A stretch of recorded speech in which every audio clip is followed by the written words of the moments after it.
Bonsoir madame, bonsoir monsieur. Nous sommes en situation critique. Je suis Thomas, votre hôte, et ce soir à mes côtés, JFK, Maël. Salut. Hello. Platoon, Gabriel. Salut Gab. Salut. Scarface, Ishika. Salut Ish. Salut.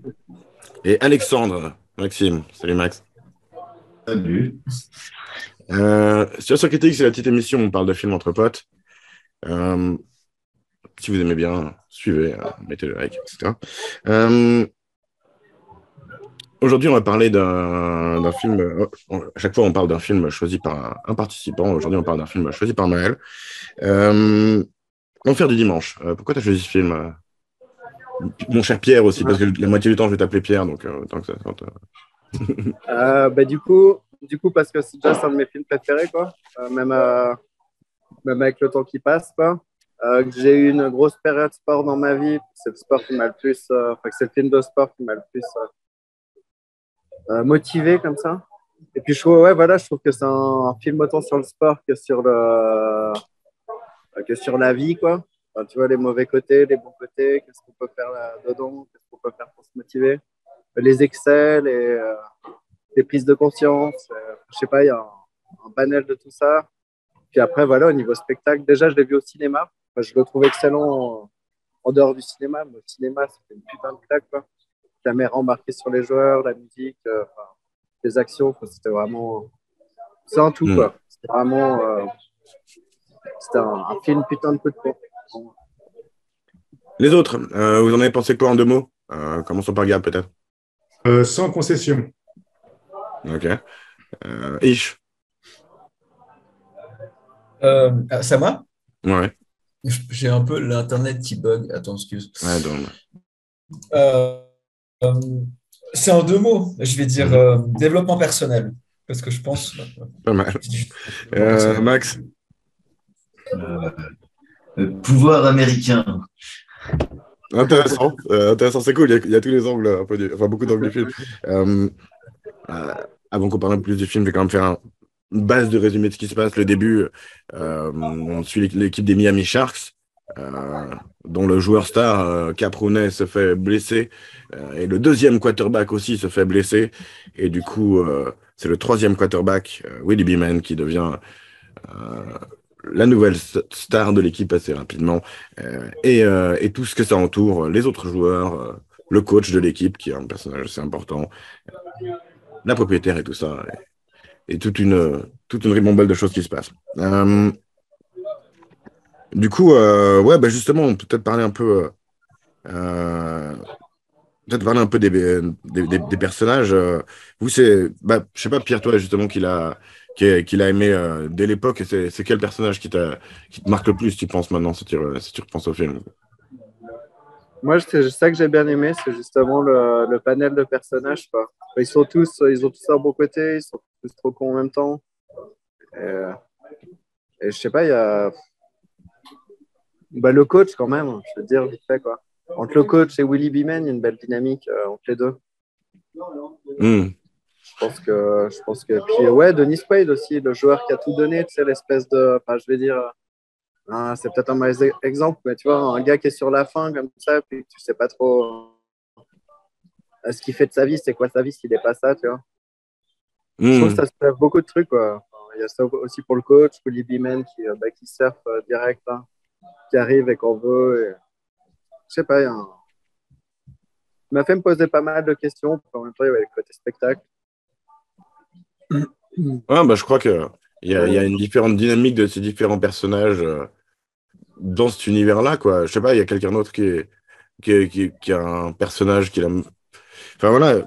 En fait, il représente différents... La connasse aussi, la fille de propriétaire, là. Espèce de Marine Le Pen. Christina, ouais, la propriétaire, du coup. Mais donc, il représente ouais, différentes luttes. Tu parlais de Cap Rooney lui, il fait face, tu vois, à son vieillissement, à un côté douleur. Bah, d'ailleurs, il y a tout le côté médical dans ce film aussi qui apparaît, quoi. Et ouais, c'est un peu le côté, en fait, ce film, il est en balance entre deux trucs. Le côté très, il faut se donner à fond. et en même temps regarde les conséquences de se donner à fond dans un truc comme ça, tu vois. Et ils ont tous des manières différentes de l'approcher, ces personnages. Mais justement, ouais, bah, différemment, il y a Tony D'Amato qui est donc le coach, qui est un peu en mode, c'est les valeurs de l'Ovalie, tu vois. Il est très sur sur la tradition, sur tout ce qui s'est passé avant, et c'est reflété un peu dans les images aussi, où selon les moments, tu vas avoir des vieilles images d'archives de vieux foot américains. Et, euh, et ouais, il y a toute cette dynamique aussi. Autour du football comme étant un truc quasi religieux américain, tu vois, un truc très mythique en fait, plutôt même. C'est des héros, mais comme des héros de l'Antiquité grecque, tu vois. Ils tutoient les dieux d'une certaine manière. Et il y a ce truc-là, je trouve, qui est vachement bien rendu dans l'ambiance du film, quoi. Bah, c'est pas pour rien qu'ils ont mis des extraits de Ben Hur à un moment donné, quoi. C'est ça, ouais. Bah, il y a le côté gladiateur dont il parle à Mm. plusieurs moments. Et d'ailleurs, le film, c'est un truc aussi, fait penser au film Gladiateur, je trouve, dans sa mise en scène et on va dire, dans les sentiments qu'il fait passer, quoi, on va dire. C'est un truc. Je sais pas, Max ou Ish, vous avez des trucs à dire un peu sur les personnages ou sur le film en général pour l'aborder? Euh, Ah, on n'a pas parlé de lui, de Shark, Luther, bien sûr. non, je trouve que enfin, ça va. C'est un peu cliché d'une époque, hein, toujours, je trouve, parce que c'est très américain, mais en soi, je trouve que les personnages sont bien construits, l'histoire se tient bien, Al Pacino est toujours aussi bon que dans tous ses films, quoi. C'est Al Pacino, hein, on va pas critiquer le maître. Et puis voilà, non, enfin, franchement, je trouvais que c'est pas forcément ce que moi je regarde le plus ou ce qui m'attire le plus comme genre de film, mais c'était bien fait. Ok. Euh, Ish, toi, peut-être une impression générale ou... Euh, Par rapport aux personnages, tout ça, je trouve quand même que c'est un immense casting, déjà, pour Hmm. commencer, pour ce film. Après, ce film est vieux, je crois quand même. Il y a seulement 9, il date. 99, ouais. Moi, je sais que je l'ai vu quand j'étais assez jeune, je pense que je devais avoir entre 12 et 15 ans, et j'aurais trop aimé le voir au ciné, ce film, parce que ça devait être quelque chose, je pense, de le voir au ciné. Ouais, Et moi, non, pour la petite. Pardon. non, vas-y, vas-y. Je dis pour la petite anecdote, j'étais allé au ciné avec ma sœur et on savait pas quoi mater, on allait juste au ciné, quoi. Et puis j'ai décidé d'aller voir L'Enfer du Dimanche, j'ai traîné ma sœur à voir le film, quoi. Elle avait pas envie. Quand on est sorti, j'étais un peu sous le choc quoi, d'avoir vu au ciné, c'était vraiment trop intense. Puis j'ai dit putain, je crois que c'est le meilleur film de ma vie que j'ai vu au ciné. Puis Mandy m'a sorti la même chose, quoi. Elle a dit ah ouais, putain, moi aussi. Il a cette dimension épique, vraiment, quoi, justement, Ouais, ouais, exactement. comme les films de C'est, gladiateurs, quoi. Je Ouais. trouve impressionnant. Enfin, moi, en le revoyant, un truc que j'avais vraiment pensé les autres fois, mais à faire ce truc, il est impossible. Enfin, parce qu'un truc qu'on remarque pas là, en mettant aussi les images au fur et à mesure comme ça, c'est le nombre d'images par seconde. Enfin, il y a un montage très particulier. On Ouais, peut en parler, quoi. justement, comme tu dis dans le montage et tout, enfin, le montage, je trouve justement très intéressant. Enfin, ils ont réussi à faire quand même un truc super dynamique. Et tu vois, tu disais le petit clin d'œil, enfin, gladiateur. Ça me fait vachement penser à cette séquence où il y a, je sais plus comment il s'appelle, là, le quarterback qui reprend le relais Willy Beeman, ouais. qui mange avec le coach. Et il y a vraiment cet affrontement, tu vois, dans la discussion. Et il y a ce montage super dynamique derrière où t'as justement ces cuts avec des images de gladiateurs et de mecs qui se combattent, tu vois. Mm. Ils mettent ça en scène de manière très, genre, c'est deux hommes virils qui se combattent. Et je trouve ça super intéressant, en tout cas, tu vois, dans le montage, comment c'est fait. Ouais, je suis d'accord. Bah, je pense que c'est un des trucs qui a fait pas mal débat sur ce film, en tout cas aux États-Unis. Euh, Ça n'a pas plu nécessairement à tout le monde, ce montage-là, quoi. J'essaie de retrouver la scène, bah voilà, comme ça. Euh, Ouais, ce que je trouve intéressant dans ce film, c'est que il y a tout ce côté épique, mais en même temps, il y a tout ce cynisme sur le sports business qui est en parallèle. Je trouve ça assez marrant. Enfin, Juste, je t'interromps une seconde, ce moment-là, en fait, c'est la scène dans Ben Hur où un mec est mort vraiment, quoi. hmm. Et ils ont décidé de se focaliser là-dessus, et l'a passé même plusieurs fois, quoi. Ce qui va un peu avec le discours de mourir pour l'équipe, etc., de gladiateur, etc., quoi. Puis c'est ce qu'il demande aussi à Rooney et ce qu'il laisse faire à Shark, enfin, de mourir pour l'équipe. Je sais pas si c'est lui qui le laisse au final. Mais... Rooney, c'est lui, parce qu'il va chez lui, puis il lui demande de revenir pour le dernier match, alors que lui, Rooney, il se plaint qu'il a des vertiges, qu'il a mal au dos, qu'il a leur tiré son disque, je sais pas quoi. Donc, une autre scène qui est cool aussi, je trouve, où justement, tu as toute la vulnérabilité de Cap Rooney, à nouveau, Dennis Quaid. Moi, je suis vraiment pas fan de Dennis Quaid, mais dans ce rôle, je le trouve vraiment excellent. Mais il y a toute cette approche justement disons du côté très masculin et mythique du football américain en fait, qui va dans tous les sens, qui va dans ce côté, on va dire, rassembleur, avec des leaders, avec des discours, avec des sacrifices. D'ailleurs, Gab, je me demandais, toi qui es amateur de films de guerre, qu'est-ce que tu en penses de ce point de vue-là, de ce film? Parce qu'il fait comme nécessairement un peu penser à ça, par le réalisateur aussi de Platoon, tu vois. Oui, bien sûr. Dès qu'ils sont sur le terrain, c'est un champ de guerre. Tout simplement, ils peuvent mourir à tout instant. Et vu en plus, comme il a le montage, là, c'est sûr. Et en plus, il met avec les effets sonores aussi qu'il y a durant les matchs. C'est vraiment une guerre. Je pense que c'est ce qu'a voulu montrer Oliver Stone. Montrer que ce qu'il y a sur le terrain, c'est la guerre, quoi. Chacun, c'est limite... ils perdent la vie, quoi, à la fin d'un match, quoi. Parfois, tu lis même la peur dans les regards des joueurs. Mais tu vois, toi, tu me disais, un des trucs que tu aimes dans les films de guerre, c'est ce côté camaraderie, en fait. Et je trouve que ce film gère très bien ce côté-là, en fait, où tu as les personnages qui, à la base, sont très individualistes, aussi pour des raisons de l'argent, du star system, que ce film un peu dénonce. Mais au final, ce qui gagne, on va dire, c'est l'équipe. Et ils perdent aussi. Mais... C'est ce que dit Al Pacino à la fin, quand il raconte l'histoire qu'il a rencontré un vieux quarterback, je ne sais pas où, dans un bar. Et puis qui raconte que le seul moment dans lequel qui donne encore envie de jouer, le seul moment qui lui manque dans le monde professionnel du football américain, c'est durant les huddles, là, où quand justement il parle avec ses coéquipiers et puis qu'ils établissent la stratégie pour pouvoir faire l'attaque, quoi. Donc c'est encore là, justement, mettre en avant le côté esprit d'équipe, que ce sont des frères, quoi, durant le... Ouais, bien sûr, mais tu vois, ça montre aussi, ça contraste aussi avec le fait que c'est corrompu par ce star system et cette professionnalisation du truc, tu vois. Il y a un autre moment où il dit, il parle des enfants et des kids don't know nothing. Tu vois, il y a un côté de pureté dans le jeu, que tu as l'impression qu'il y a une lamentation que ça se perd d'une certaine manière dans ce film, tu vois. Par les individualismes, par le pognon, par la coke et les femmes, etc., que le film en met aussi un... c'est un peu ambigu, l'ego aussi, c'est un peu ambigu quand même, parce que par exemple, justement, ce côté de pureté comme un peu représenté par Al Pacino, mais en même temps, lui, il profite du système, donc c'est un peu ambigu. C'est un peu ambigu, je trouve. Ouais, il est pas complètement honnête non plus, ce coach. Non, il profite totalement du système. Donc, il joue justement sur ce côté sport business. Donc, je sais pas, je crois que c'est pas clair, en fait, dans le film, à quel point quelle est la morale, en fait. Parce que le côté pureté, finalement, ouais, je sais pas. À la fin, justement...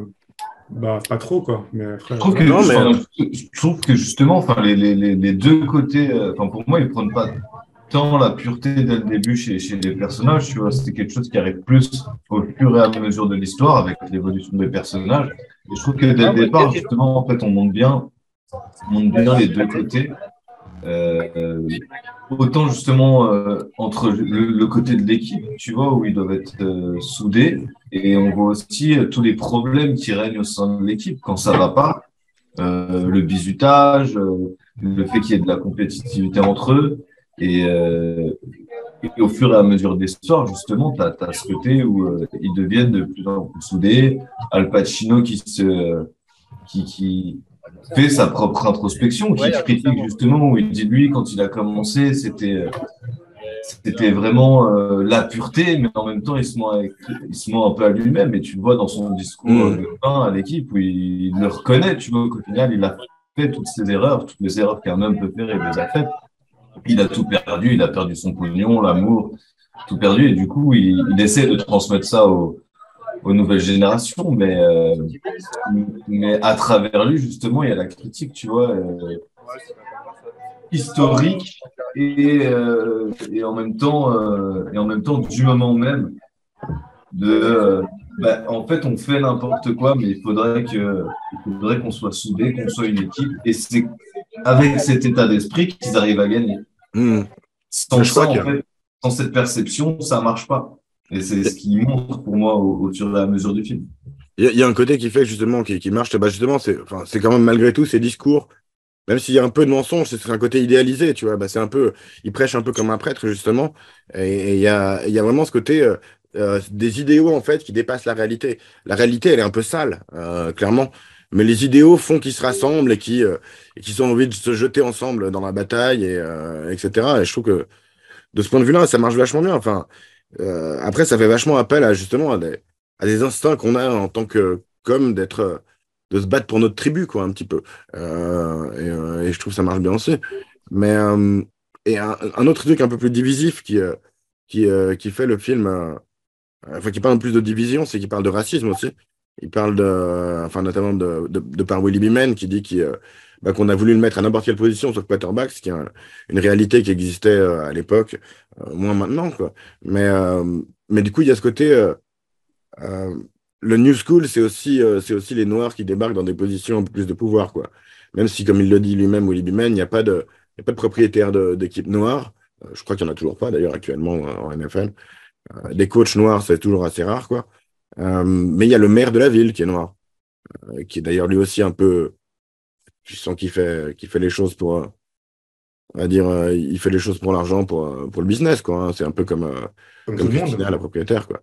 Hmm. Comme tout Pas le ta monde. couleur qui va Comme tout le changer monde. l'état d'esprit du business, hein. Non, non, c'est sûr. C'est sûr, mais tu vois, il y a aussi une question presque plus de classe en dehors de ça. Mais oui, il y a comme une phrase qui dit, qui moi, m'a marqué, Willy, quand il est interviewé par Jack Rose, joué par Dr. Cox, John C. McGinley, qui va très bien dans ce genre de mec énervant, c'est assez bien choisi, quoi. Euh, il l'interviewe et il dit à un moment que euh, Black kids are raised to be stars, individuals. Et moi, j'ai remarqué ça un peu dans le basket par rapport à un mec comme Jordan, en fait, qui a été un mec qui a popularisé énormément le basket. Mais d'un coup, tout le monde voulait être Jordan et marquer ses paniers tout seul. Alors que c'est vrai que le sport, l'esprit du sport, c'est dans le collectif, c'est dans le sacrifice pour l'équipe. Bah, tu vois, à nouveau, le personnage de Luther, Shark, le gros black qui est défenseur, quoi. Lui, il est clairement obligé de se sacrifier. Et si tu respectes pas ce collectif qui est obligé de se sacrifier pour l'individu, ben, il te laisse se faire tacler, tu vois. Ils ont laissé Willy se faire tacler parce qu'il ne le respectait pas, tu vois. Et il y a un storytelling assez simple sur comment devrait fonctionner un groupe d'humains. Oliver Stone, qui a l'habitude de faire des films politiques ou qui parle du corporate, qui critique le corporate, etc. Il disait, mais c'est comme ça que devrait marcher une entreprise, c'est comme ça que devrait marcher la société, en un sens, tu vois, aussi. Euh, Après, ça se discute, tu vois, mais, euh, mais du coup, ouais, il parle de plus que de football, quoi, clairement. C'est clairement pas juste un film de sport, parce que un bon film de sport, c'est pas juste un film de sport, mais pourtant, il y a énormément, tout tourne que autour du football, essentiellement. On voit rien de la vie des autres, très peu de la vie des gens en dehors, à part leur relation amoureuse, un petit peu. Je sais pas ce que vous avez pensé de cet aspect-là du film. La femme de Caprounet, la copine de, de Willie Beeman, la prostituée dont Tony D'Amato tombe amoureux. Euh, Qu'est-ce que vous pensez de ces personnages? Est-ce que c'est des personnages? Est-ce que c'est des péripéties finalement qui font que ça arrive des choses pour les mecs? C'est même pas des péripéties, c'est de rajouter deux, trois choses par là, mais Ah, c'est pour ajouter de la profondeur aux personnages auxquels ils sont attachés, ces femmes-là. ouais, c'est pour les rendre humains, mais ça en sert, enfin, c'est pas nul, mais ça sert pas à plus l'histoire. En fait, je trouve que l'allégorie est déjà là, sans avoir le reste, mais ça rajoute, enfin voilà, il faut toujours une petite romance quelque part, il faut toujours donner de la profondeur à tes personnages, et ça sert un petit peu à Moi, ça. j'ai trouvé quand même bien aimé la l'aspect femmes de footballeurs, là, que aussi, elles aussi, elles sont dans le système et qu'elles profitent un peu et puis qu'elles, justement, elles exploitent un peu leur mari. J'ai trouvé ça marrant de montrer ça aussi. Cet aspect du sport business aussi. Je suis d'accord. Donc, je sais pas, j'ai trouvé ça marrant. Après, ils n'ont pas pu trop exploiter ça parce que je pense déjà le film fait déjà 2h30. Donc, s'ils commencent à exploiter aussi les femmes de footballeurs, il va durer 4 heures le truc. Mais j'ai trouvé ça intéressant. Parce que c'est pas souvent qu'on voit ça dans un film de sport. Les femmes de footballeurs un peu, comment dire, Gold digger. ouais, même plus que ça. Genre, elles exploitent leur mari, quoi. C'est un produit. Ouais. Caproni, là, il s'est niqué par tous les côtés, quoi.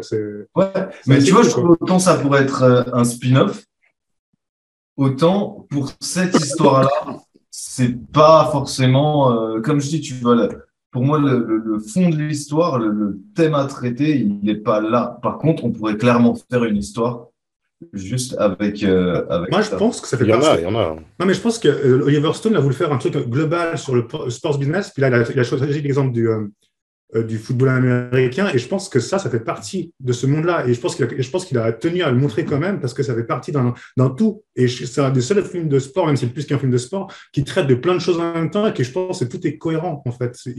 Il va de tout en haut enfin, des propriétaires jusqu'aux joueurs et on voit tout ce qu'il y a entre deux, tu vois, des médecins, les coachs assistants, celui qui est en haut là en train de regarder le coach technique, je sais pas quoi.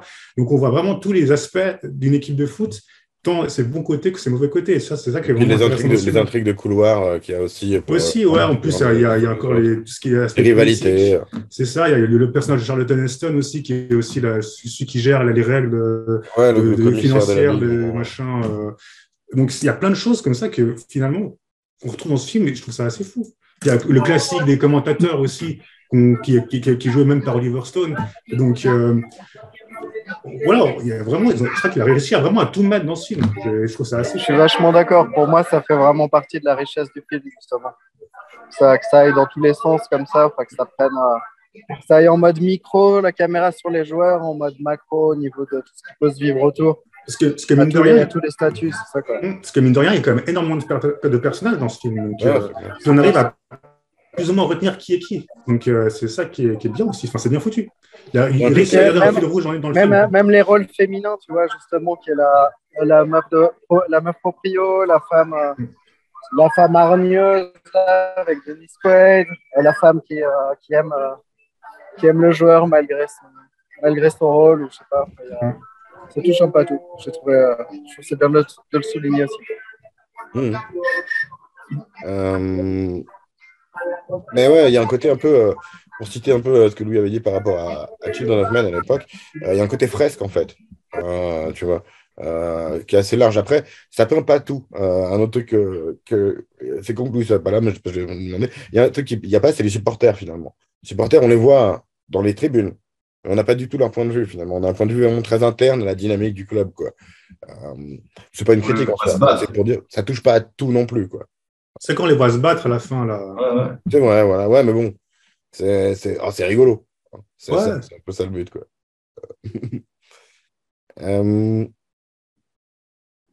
Oui, on va... je peux juste dire un truc par rapport à ce que je disais avant. Ce film est sorti en 99 et donc ça fait presque 20 ans ou pas. Et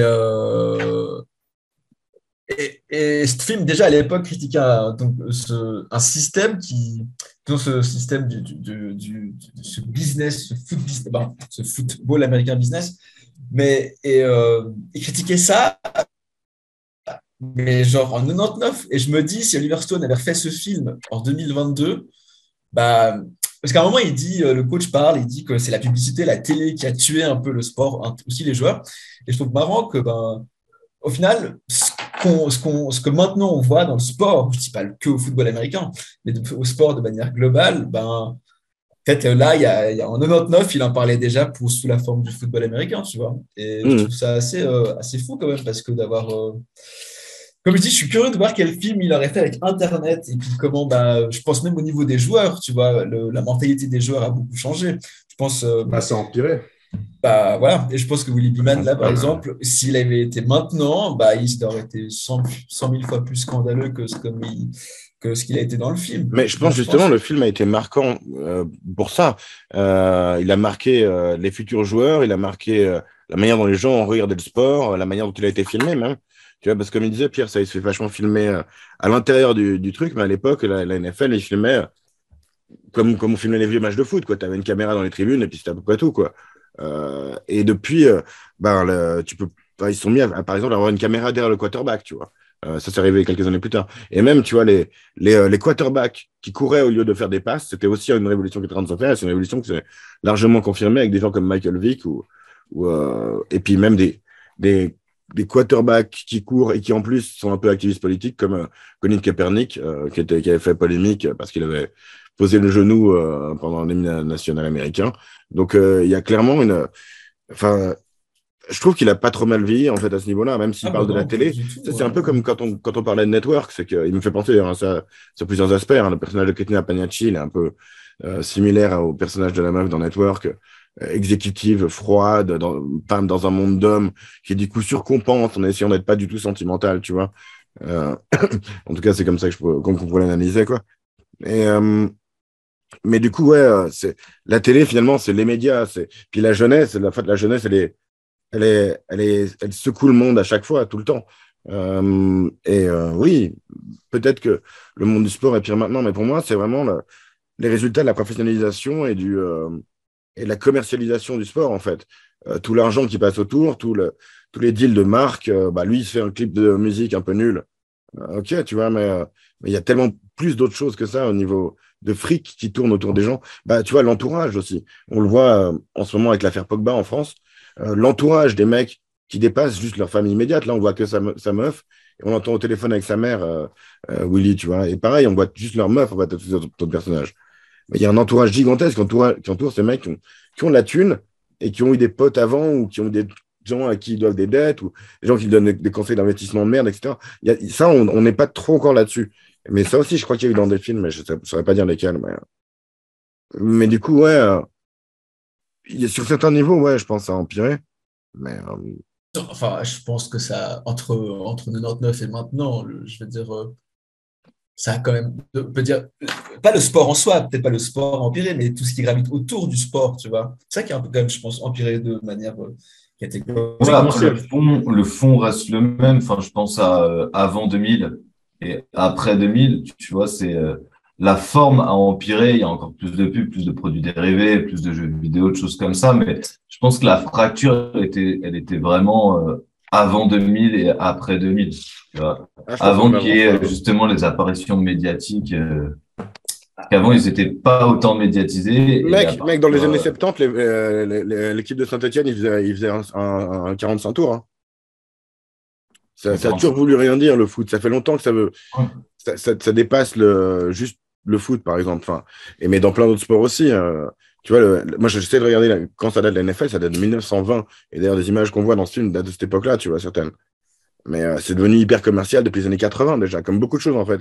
Les années 70-80 a été un Donc pour moment vous, tournant, Internet, ça quoi. n'a pas empiré, ça a juste été là, ça a suivi ça a Ça a été une certaine amplifié, forme. comme beaucoup de choses se font avec Internet, quoi. Tout est amplifié avec Internet. Et surtout, il y a 100 fois plus d'argent maintenant. Quand tu regardes les contrats des joueurs, quand tu regardes combien coûte un club, machin, on parle de clubs milliardaires, tu vois. C'est un autre niveau, là. Le problème, c'est qu'il y a beaucoup plus d'argent. C'est ça qui fait que ça pervertit le sport. Ah, je suis contre la professionnalisation du sport à ce niveau-là. C'est Je ça, trouve ouais, parce que par plus un exemple, on peut le sport se voir professionnalise et dans le moins foot. en plus, je trouve Dans le foot. ça blesse le sport lui-même. Je trouve qu'il devient moins intéressant à regarder souvent. Déjà, pour le foot américain, il y a des pubs tout le temps. Si vous essayez de regarder du foot américain en vrai, c'est insupportable. Pareil pour le basket, américain en tout cas. Ouais, d'ailleurs, je trouve quand même que le film montre ça. Je veux dire tu as le côté, les joueurs, c'est comme des gosses pour l'amour du jeu, jusqu'à un certain stade en tout cas. Et puis tu vois que le système pourri justement. Pour moi, tu vois la magie du jeu et du sport et l'amour des joueurs pour le sport, en tout cas à plein de moments, quoi, je dis pas tout le temps. Après, ils se font courir aussi par le système, quand même. Mais il y a plein de moments où tu vois la magie de ça. Ah, ouais, je suis d'accord. Ouais, Hmm. Je crois que c'est moi qui bloque.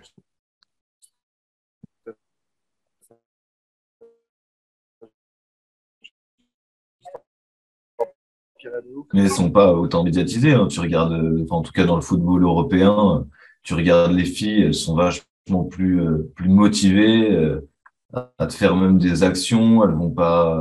Elles vont pas tomber à la première occasion, simuler, en faire des tonnes, tout ça. Enfin, c'est beaucoup plus justement l'esprit du jeu. Tu regardes même le rugby qui a encore un peu cet esprit aussi. Mais je pense, tu vois, le football européen homme et puis le football américain qui est encore une étape au-dessus, quoi. Parce qu'en termes d'audimat, c'est incroyable. Et Ça tu vois, dépend, la finale de la Coupe du Monde de foot, il y a quand même pas mal de monde qui la regarde. Hein. Ah, et oui, puis, oui, Vous avez regardé? à part le Super Bowl, je crois que quand même, je pense que le, le, le reste du monde, le football américain, je pense qu'ils s'en cognent hein, en Non, soi. c'est sûr. Je pense que les gens regardent oh, plus le football, même européen, tu vois, à l'international que le football ouais, mais américain. après, enfin, en termes d'audimat, ça fait quand même partie des médias avec le plus d'audimat, quoi. Football américain et football européen. Et puis, tu vois, justement, dans le film, ils parlent de la première fois qu'ils ont eu la pub au milieu, quand ils ont dû arrêter justement le match pour Mm. qu'il y ait la pub, tout ça. Et tu te dis aujourd'hui, tu regardes le football américain, c'est même plus juste la pub. Au Super Bowl, c'est Les gens maintenant, regardent pour la pub. il Les y gens a la regardent le pub, mais Super Bowl pour maintenant, voir la pendant pub. la mi-temps, il y a même le concert, tu vois. Absolument. Ils font venir des superstars avec un show énorme. Ils enlèvent tout du stade en je sais pas combien de temps pour installer une scéno énorme pour Rihanna ou Kendrick ou je sais pas quel artiste c'est incroyable quoi. Enfin, tu dis juste le budget qu'il y a là-dedans. Mm. Mais, mais ouais, voilà. Enfin, ce que tu disais par rapport au sport féminin, justement, enfin, c'est justement le côté professionnalisation qui peut blesser un peu le sport. Moi, il y a un truc qui m'avait marqué à l'époque, c'est le joueur japonais de foot, Hidetoshi Nakata, qui avait dit quand il avait pris sa retraite, il avait dit, il avait fait son jubilé, tu vois, son dernier match, quand il était déjà plus professionnel, il dit, bah, ça y est, je reprends le plaisir de jouer au foot, en fait. Et il y a un côté vraiment comme ça où si tu mets des gros enjeux dessus, finalement, bah, ça perd le côté jeu, finalement. Et après, en même temps, ça gagne quand même ce côté guerre qu'on voit dans le film. Donc, mais en même temps, ils sont aussi des fois en train de se battre pour le pognon. Tu vois, Luther, le mec qui met sa vie en danger, c'est plus pour le pognon que pour l'équipe. Finalement, même si ça sert à l'équipe. Donc, ouais. Mais j'aime bien ce côté que ce film présente du bon et du mauvais. Et enfin, tu vois, il y a un côté un peu. Il voit ça comme un mythe. Il déconstruit un peu le mythe et en même temps, il le reconstruit, tu vois. Il te montre que malgré tous ces, toutes ces difficultés pour un humain d'être aussi bon que le mythe, ben, ensemble, on peut y arriver en un sens, tu vois. Et je trouve que là-dessus, symboliquement, il marche vachement bien, quoi, ce film. Enfin, en tout cas, moi, il me plaît. Dessus, quoi. Euh, voyons voir. Tu vois pour l'audimat, on est sur le Super Bowl, on est à 112 millions de spectateurs et un reach de 167, donc un pic à 167 millions de spectateurs. Et pour la Coupe du Monde de foot, on est sur 163 millions d'audimat. Ça me paraît peu. Ça me paraît très peu. Mais d'ailleurs, vous allez regarder la Coupe du Monde au Qatar? Bah moi, je vais récupérer la Non? vanne que j'ai vue sur Internet. Je veux dire, de toute façon, avec les problèmes d'électricité qu'on va avoir, il n'y aura pas besoin de se battre pour savoir si on va la regarder ou pas. On aura de toute façon plus de courant. Ouais, je pense pas, hein. On verra. Mais Pierre qui dit non, parce que je sais que de base, de toute façon, il regarde pas trop la Coupe du Monde. Donc, Moi, je je regarde pense pas pas trop. trop, de toute façon, la Ouais, Coupe du j'ai une Monde. raison supplémentaire de ne pas la regarder. Ça, J'aurais pu me dire ça toute seule d'avant, mais là, j'avoue en que vrai, normalement, les Coupes du Monde, je les regarde juste parce que c'est sur écran géant l'été et que c'est une bonne occasion d'aller boire des coups avec des potes. Là, déjà, c'est en hiver, donc je vois pas l'intérêt.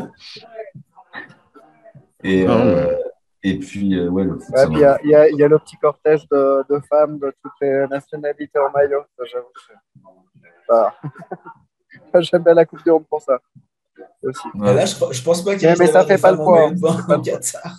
Non, en maillot. Non. Non, mais je dis les Ah, maillots d'équipe. Tu vois, putain, je tu vois les Colombiennes passer, tu vois, je sais pas, c'est quelque chose de...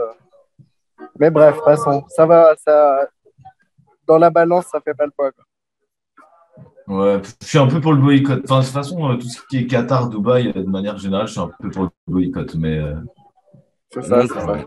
Je pense que c'est les joueurs qui auraient dû boycotter, pas forcément nous, mais bon. Bah, c'est ça, mais bon, en même temps, les chaînes qui ont payé plein de thunes parce que tu avais plein de sponsors qui ont payé plein de thunes, parce qu'il y avait plein de gens qui allaient regarder et qui allaient ensuite acheter leurs produits.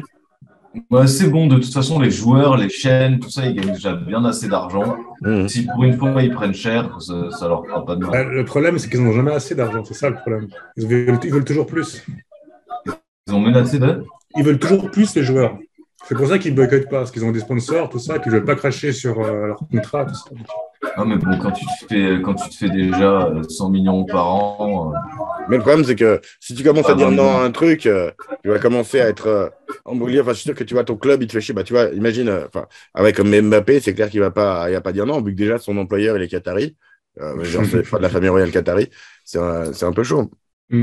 Mais, Ouais, bon, après, justement, mais déjà, ça veut dire qu'il a accepté de se faire absolument. embaucher par eux. Donc, Absolument, mais personnellement, je trouve pas mon employeur hyper rutilant. Bon, c'est pas non plus, il n'y a pas non plus des esclaves qui tuent par milliers, mais tu vois, et je puis pas payer des millions. ouais, alors, écoute, moi, ça va. De manière générale, je bosse peut-être pas pour les meilleurs, mais je bosse pas pour les plus grands connards non plus. Bref, à part ça, revenons au film. On a parlé un peu de la forme, et de la manière de filmer le foot américain. Moi, en fait, un truc Fred n'est pas là pour parler de la presse, mais aux États-Unis, il a un accueil vachement divisé. En fait, il y a pas mal de gens qui n'ont pas aimé ce film. Et qui n'ont pas aimé le montage un peu saccadé dont on a parlé un peu, tu vois. En vrai, il y a quasiment pas plus de 7 secondes sans un cut. Apparemment, il y a plus de 3000 cuts dans le film, tu vois. Il y a justement des mélanges de trucs d'archives, de gladiateurs, des fondus enchaînés un peu, presque un peu kitsch, tu vois. Mais pour moi, il y a un côté vraiment, ce côté over the top. Joey, il est vachement assumé. Ça peut presque penser à un animé de sport, en fait. Tu vois, une autre critique que j'ai vue, c'est que mais c'est bizarre, on comprend pas comment marche le temps et comment marche le temps et on dirait que le terrain est super grand. Mais si tu as déjà vu Olivier Tom, le terrain qui est super grand, le feeling est pas choquant, tu vois. C'est juste exploser le visuel, rendre ça encore plus pour que ça t'impacte, tu vois. C'est un truc de ressenti, ce film, en fait. C'est pas un truc de il faut que ce soit réaliste. Et j'ai beaucoup de critiques négatives que j'ai vues et disaient, mais c'est pas réaliste. Et j'avoue que, je sais pas, vous en pensez quoi? Ça vous a impacté? Ça vous a Alors, dérangé que ce soit pas réaliste? écoute, moi, j'ai pas eu cette sensation. Après, c'est peut-être parce que c'est la première fois que je le vois et qu'on est en 2022 et qu'on est habitué à avoir beaucoup, beaucoup de cuts dans les films. Et après, en termes, tu vois, de grandeur, j'ai trouvé un stade, tu vois, c'est grand. Déjà, de base, un terrain de football américain, c'est 100 yards, je crois. Donc, c'est grand. Et puis, tu as ce côté, justement, c'est le Super Bowl, c'est américain, c'est un événement, c'est les matchs de football, parce que ça, c'est pas le Super Bowl, mais c'est les matchs de football, c'est américain, c'est le sport le plus visionné là-bas, c'est des événements énormes avec des budgets énormes et des joueurs énormes, et du coup, pour moi, ça se doit d'avoir un peu d'envergure visuellement quand même, tu vois, ça doit être grand, quoi, à regarder. Et puis justement, j'aimais beaucoup, tu vois, on l'a plusieurs fois dans le film, mais on l'a aussi à la fin, où tu vois, il y a ce stade avec ces lumières qui sont tout au-dessus du stade, et tu vois, ça, c'est genre éteint et ça s'allume, ou ça s'allume et c'est éteint, et t'as ce côté, ouais, on est dans un stade énorme, et c'est américain, et des fois, j'avais même l'impression, mais on voyait quand même que le stade était à ciel ouvert, mais des fois, j'avais presque l'impression que c'était en intérieur, tellement il y avait de la lumière partout qui venait du dessus. Mais pour moi, non, c'était bien, c'était grand, et enfin, c'est comme ça. Enfin, si tu faisais aujourd'hui un match sur le football ou n'importe quel sport du genre, tu ferais ça, je Ouais, mais ferais alors ça tu de la vois, même manière. comme Quelque tu chose dis, de grand. aujourd'hui, c'est ça, c'est ce souvenir qu'il est de 99, et à l'époque, je pense, ça secouait les codes, alors que je me dis que là, en Et fait, puis, un film de 2h30, les gens commencent à avoir l'habitude de voir des blockbusters de 2h30 qui parlent de 15 000 personnages et qui coupent comme des bâtards. Excuse-moi, on dirait un film de super-héros comme description, ça. Je suis sûr que les gens seraient beaucoup plus accueillants avec la forme de ce film maintenant qu'ils l'ont aujourd'hui, été à l'époque, quoi. oui, oui, c'est sûr. Et puis, encore une fois, c'est du point de vue des joueurs. C'est pas du point de vue des spectateurs. Et en tant que joueur, quand tu rentres dans un stade, c'est énorme. c'est énorme. Tu es au milieu d'un terrain qui fait une centaine de mètres et le stade est encore plus grand avec des gradins énormes. Et du coup, ça se doit d'être énorme. Et, en dehors de ça, un truc qui est bien rendu, c'est l'ambiance chaotique, quoi. Que ce soit justement dans la forme avec des shaky cam. Moi, j'aime pas le shaky cam d'habitude, mais là, forcément, ça passe bien parce que t'es au cœur de l'action, quoi. Et même, t'es au cœur des sentiments chaotiques des gens, quoi. Donc, justement, tout ce côté qui respire pas aussi dans la forme, je trouve que ça marche vachement bien, quoi. Puis, il y a un côté qui fait authentique sur d'autres choses, en fait, c'est que, bah, apparemment, les tournages d'Oliver Stone sont chaotiques aussi, tu vois. Donc ça transpire un peu dans le truc. Lawrence Taylor, le gars qui joue Shark, qu'on voit là, du coup, au milieu de 58, c'est un vrai athlète qui avait des vrais problèmes de drogue, notamment, tu vois. Il y a eu des vraies fêtes, certaines des fêtes qu'on voit dans le film. Vraiment, ça a été tourné en 3 jours, et le premier jour, c'était un peu le bordel, quoi. Il y a eu il y avait des vrais fights. Jamie Foxx et LL Cool J se sont vraiment fightés, tu vois. Pas quand ils étaient censés fighter sur une autre scène. Et ouais, voilà, il y a un truc. Dennis Quaid, il se sentait vraiment trop vieux pour faire ce genre de rôle parce que, en effet, il n'y a pas de, il y a pas de, comment, de cascadeur du tout dans ce film. Toutes les scènes de foot américain sont faites par les acteurs eux-mêmes, quoi. Ah ouais. Et Même quand il se d'ailleurs, prend le gros truc à la fin, Dennis Quaid, c'est lui qui est dedans. alors, tu dis quand il saute par-dessus le truc, Ouais, c'est Ouais, ça. j'en doute là, voilà, aussi. exactement. Qui passe trop bien aussi, qui est super. Kodak. T'es sûr que c'est Dennis Quaid qui l'a fait? Ça, je sais pas. Peut-être pas Ouais, parce celle-là. que je suis. Ouais, je suis... Il est en faire quand même. Hmm. Ah ouais, le moment où il se fait envoyer en tout pipi comme C'est ça. ça, quand justement il se sacrifie pour l'équipe. Qui reproduit le moment Je suis où il pas s'est fait sûr qu'il envoyer en ait signé toupie pour ça, quoi. Willy aussi, quoi, plutôt. Ouais. Ah, pas sûr. Hein.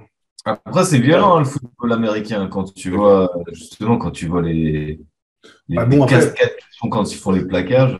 mais vrai, le coup de l'œil, quand même, c'est un peu too much, non? Bah, c'est tout. L'œil, Ça va très bien avec ce genre de truc. C'est over Bien the top, moi sûr, j'aime. bien sûr, mais justement, l'œil aussi, après, c'était vrai. Ouais, c'est l'acteur a reperdu son œil. Putain, par contre, Ils ont ça, non, c'était c'est un hardcore, mec hein, qui j'ai n'avait pas trouvé. d'œil, en vrai, qui a bien accepté de se faire enlever son faux œil. Non, mais pour revenir à ce que tu as dit avant, moi je ne m'attends pas à un film de sport qui soit réaliste. C'est un film, quoi. Je veux dire, enfin, aucun film de sport n'est réaliste. Je sais pas, les gens sont un peu de mauvaise foi de trouver ce film qui ne soit pas réaliste. Peut-être que les autres sont un peu moins over the top que celui-là, mais globalement, tous les films de sport, c'est pas réaliste. Ah, C'est ça c'est me pensait quoi, à Rocky d'ailleurs. c'est quoi du coup qui est souligné de pas réaliste pour ce film? Bah, les distances du terrain on dirait que le terrain est paraît Ah, énorme, les actions peut-être qui sont Le fait incohérentes qu'en par 2 semaines, le rapport. gars, il a moi, ça sorti un m'a pas clip de choqué rap, sur tu le coup. vois. Le gars, il est bon dans 2 matchs, il a un clip de rap, il est sur la couverture de toutes les magazines. Moi, Hmm. moi, je dis ça parce que j'ai écouté 2 podcasts de mecs qui parlaient de ce film et j'étais là, mais putain, mais les gars, vous avez jamais vu de film, enfin, vous comprenez pas ce que c'est la fiction, quoi. Il pensait que c'était un Ça m'a- documentaire, en fait, c'est ça. Ouais, et puis bon, on va dire que c'était peut-être un peu grossi, mais dans le fond, pour moi, je trouve pas ça si choquant que ça, quoi. Tu vois, ils auraient mis le gars 2 mois après, non? Il y a vraiment une semaine qui se passe avant les clips. Le gars, imagine, il est le troisième quarterback, il était un titulaire et était NT Rosta. À mon avis, il fait un clip dans les 2 mois. Ça me choque pas de ouf, hein. Je pense que ça va vite, Max, toi qui fais des clips souvent, ça peut aller vite. Ah oui, bah, surtout si tu as une grosse prod, que tout est prévu. Et puis, je sais pas, enfin, si tu regardes même aujourd'hui les calendriers des joueurs de sport, ils font la couverture d'un magazine, tu les vois après sur l'affiche d'un jeu vidéo, après tu les vois invités sur d'autres événements, et après ils font leur match, hein, ils ont des calendriers serrés Non, en mais c'est fou. dans le sens, tu vois, le gars, il vient de commencer à être bon, quoi. Et du coup, il devient tout de suite, c'est Ouais, la mais, méga mais star. c'est comme ça que ça marche. Un jour, t'es au top, le Un lendemain, peu t'es ça. en bas. Donc, dès que t'es au top, on profite du buzz et on fait tout ce qu'on peut faire le plus vite possible. Normalement, c'est comme ça que ça se passe dans le showbiz. Après, ton podcast, il date de quand aussi? Récent. C'est le Récent? mec qui en a reparlé récemment, ouais. Il était Et en mode c'était genre, ah vieux. putain, mais qu'est-ce qu'il a fait, Oliver Stone? Il a pris trop de coke. Ce qui est bon. Apparemment, il y avait de la coke sur le tournage, et puis Oliver Stone, pendant le montage, s'est fait arrêter avec du hashish. Ouh. Mais ça, c'est normal. Et les réalisateurs, c'est normal Non, qu'ils non, c'est disent. ça. Mais comment. Ouais, on a parlé un peu des acteurs, mais Pacino, il joue aussi. Je sais pas, je sais pas, ça a l'air de te démanger de parler une fois. T'as des trucs. Non, non, non. Là, je trouve marrant comment. Pour une fois, alors peut-être je bade, hein, mais j'avais l'impression que les autres fois, vous étiez plus Tom et Gab, vous étiez plus, comment dire, plus pointilleux sur la cohérence d'un film. Et puis que là, j'ai l'impression que ça vous dérange un peu moins pour le coup. Vraiment. Alors, moi, perso, là, les distances, tout ça, c'est un terrain de foot, quoi. Enfin, c'est un terrain, quoi. Donc, ça m'a pas, je me suis pas dit, ah, le terrain est trop grand ou trop petit. À mon avis, ils ont tourné dans un stade, donc ils n'ont pas, Voilà, c'est ça. Non, ils ont pas construit un stade 2 fois plus grand pour le non, truc. mais ouais, je pense Ah, mais pas le, que. le nombre de pas, tu vois, qu'il faut faire pour traverser le stade, c'est ça l'idée, quoi. L'impression de la distance. C'est bien que ça ait l'air trop grand, c'est comme ça, c'est Non, mais plus moi, grand que la ça réalité. m'a. Je me suis jamais dit une seconde. Larger Ah than putain, life, j'ai quoi, l'impression que tu le gars il vois. dure trop longtemps, tu vois. Non, non. Mais juste par rapport à ce que tu as dit, avant que le film n'a pas fait un grand succès quand il est sorti, bah, encore une fois, ce film est sorti en 99 et je pense qu'avant en 99, tu vois, à part les clips, il n'y avait pas beaucoup de choses qui étaient montées comme ça, tu vois. Et il n'y avait pas il y avait pas Instagram, il n'y avait pas TikTok et certainement pas YouTube. Et ce côté haché, et puis même parce que c'est même pas que visuel, c'est aussi vachement dans l'auditif, parce que le montage audio, il y a des scènes et des moments où tu vois des gars et puis tu as des bruits d'animaux, tu vois. Donc, je trouve quand même que Ouais, clairement. Le son est super le cool. son, ouais, le montage sonore, il est fou. Non, non, donc ça me fait juste rire que la cohérence là, c'est pas. Mais après, c'est un film de sport et je trouve que, encore une fois, je pense que c'est un des meilleurs films de sport qu'il y a eu parce que, au-delà du sport en soi, que je m'en fous un peu le football américain, mais comment ça parle de tout ce qui implique et ce qui gravite autour du sport et qui est quasiment tout aussi important que les joueurs, Et les moi, je pense coachs, que les propriétaires. pour revenir au fait qu'il est sorti, enfin, moi je l'ai vu justement aussi, j'avais 14-15 ans, tu vois. Et c'est limite ça qui m'a fait découvrir le foot américain, bah, parce que Pierre m'a montré ce film aussi, et qui a fait que j'ai kiffé ce truc. Donc c'est vrai que je vais clairement être plus indulgent aussi par rapport à ce film, mais je pense aussi qu'il y a aussi ce côté, c'est épique, donc si c'est pas complètement cohérent, c'est pas grave, tu vois.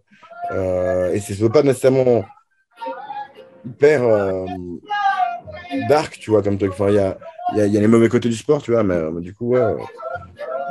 Oui, et Ouais, puis voilà. enfin, comme dans tous les films de sport ou même les films d'action, j'ai envie de te dire, les 10 ou 3 dernières secondes sont toujours à rallonge. Enfin, ça fait partie du genre. Et puis, je veux dire, dans ce cas-là, que dit-on de Space Jam? Mais bon, que dit-on les mauvais films, hein,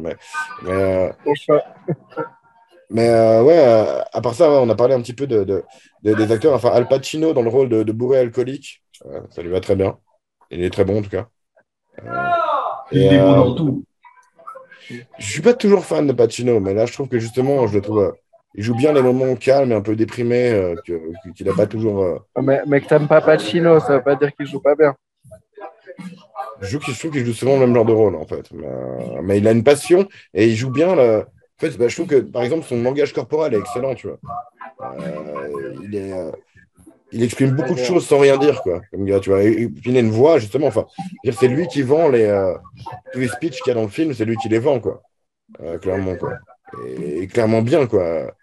It's a game of inches. Enfin, je sais pas. Non, et puis ça lui va très bien d'avoir un rôle de meneur, de père pour ses enfants, à recadrer et de ces jeunes, d'avoir des gens à manipuler comme ils disent à un moment dans le film. Mais tout en même temps, lui, en étant lui-même un peu perdu, tu vois. Mais bien sûr. il faut savoir que ça a failli être De Niro ou Clint Eastwood dans ce rôle. Ouais, j'avais vu ça. Ouais. Et ça aurait été quand même vachement différent, quoi. Je pense que ça Eastwood marche. voulait réaliser, c'est pour ça qu'ils m'ont pas donné le truc.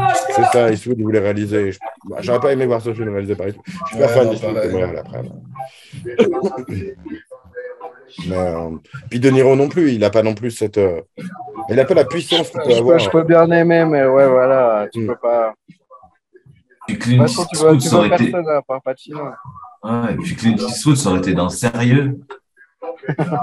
C'est ça. Ça va être un peu plombant, quoi. Mais je comprends que ça l'ait intéressé parce qu'il y a ce côté vieille gloire, tu vois, devoir renoncer à ton pouvoir d'homme star, tu vois, il y a un truc sur la masculinité justement dans ce film quand même, tu vois, par rapport à comment Cap aborde la fin d'être un homme dominant, tu vois, qui perd la face, on va dire, par rapport à Woody. Et il y a aussi ce côté-là sur Pacino. Et d'ailleurs, James Woods a dit dans une interview que James Woods, qui joue le docteur, on n'a pas quasiment pas parlé du côté médical du film, qui est quand même assez intéressant aussi. James Woods a dit dans une interview que Oliver Stone lui a dit que c'était aussi une métaphore pour lui-même. Qu'est-ce qui vient, comment il va jouer, comment il va devenir vieux comme réalisateur, tu vois. Et essayer de rester hip, tu vois. Essayer de rester à la pointe, on va dire. Et c'est plutôt réussi parce qu'on est plusieurs à l'avoir vu quand on avait 15 ans à l'époque. Et ça a été un de nos films préférés de l'époque, tu vois, en tout cas. Et ça reste un film que j'adore perso, donc je trouve que là-dessus c'est réussi, mais il y a ce côté vraiment de la mortalité en fait, de la mortalité, de l'immortalité de ce que tu peux faire en tant que groupe et en tant qu'humain. Enfin, je trouve que ce film est vraiment, il transcende beaucoup de questions que je pourrais me poser en fait. Ouais, voilà, je trouve. Enfin, ouais, je suis parti encore sur mon truc, désolé. On a parlé un peu de Dennis Quaid, on n'a pas beaucoup parlé de Jamie Foxx, dont c'était le premier rôle dramatique en fait, et qui est excellent dans toutes les différentes phases, je trouve, de Willy, quoi. Il est très bien dans le mec un peu paumé au début, il est très bien comme mec arrogant, et il est crédible comme mec qui a compris à la fin. Je sais pas ce que vous en avez pensé. C'est un bon acteur. C'est un bon acteur. Bah ouais, je trouve. Mais... Ouais, voilà. Ouais, c'est ça que j'en pense.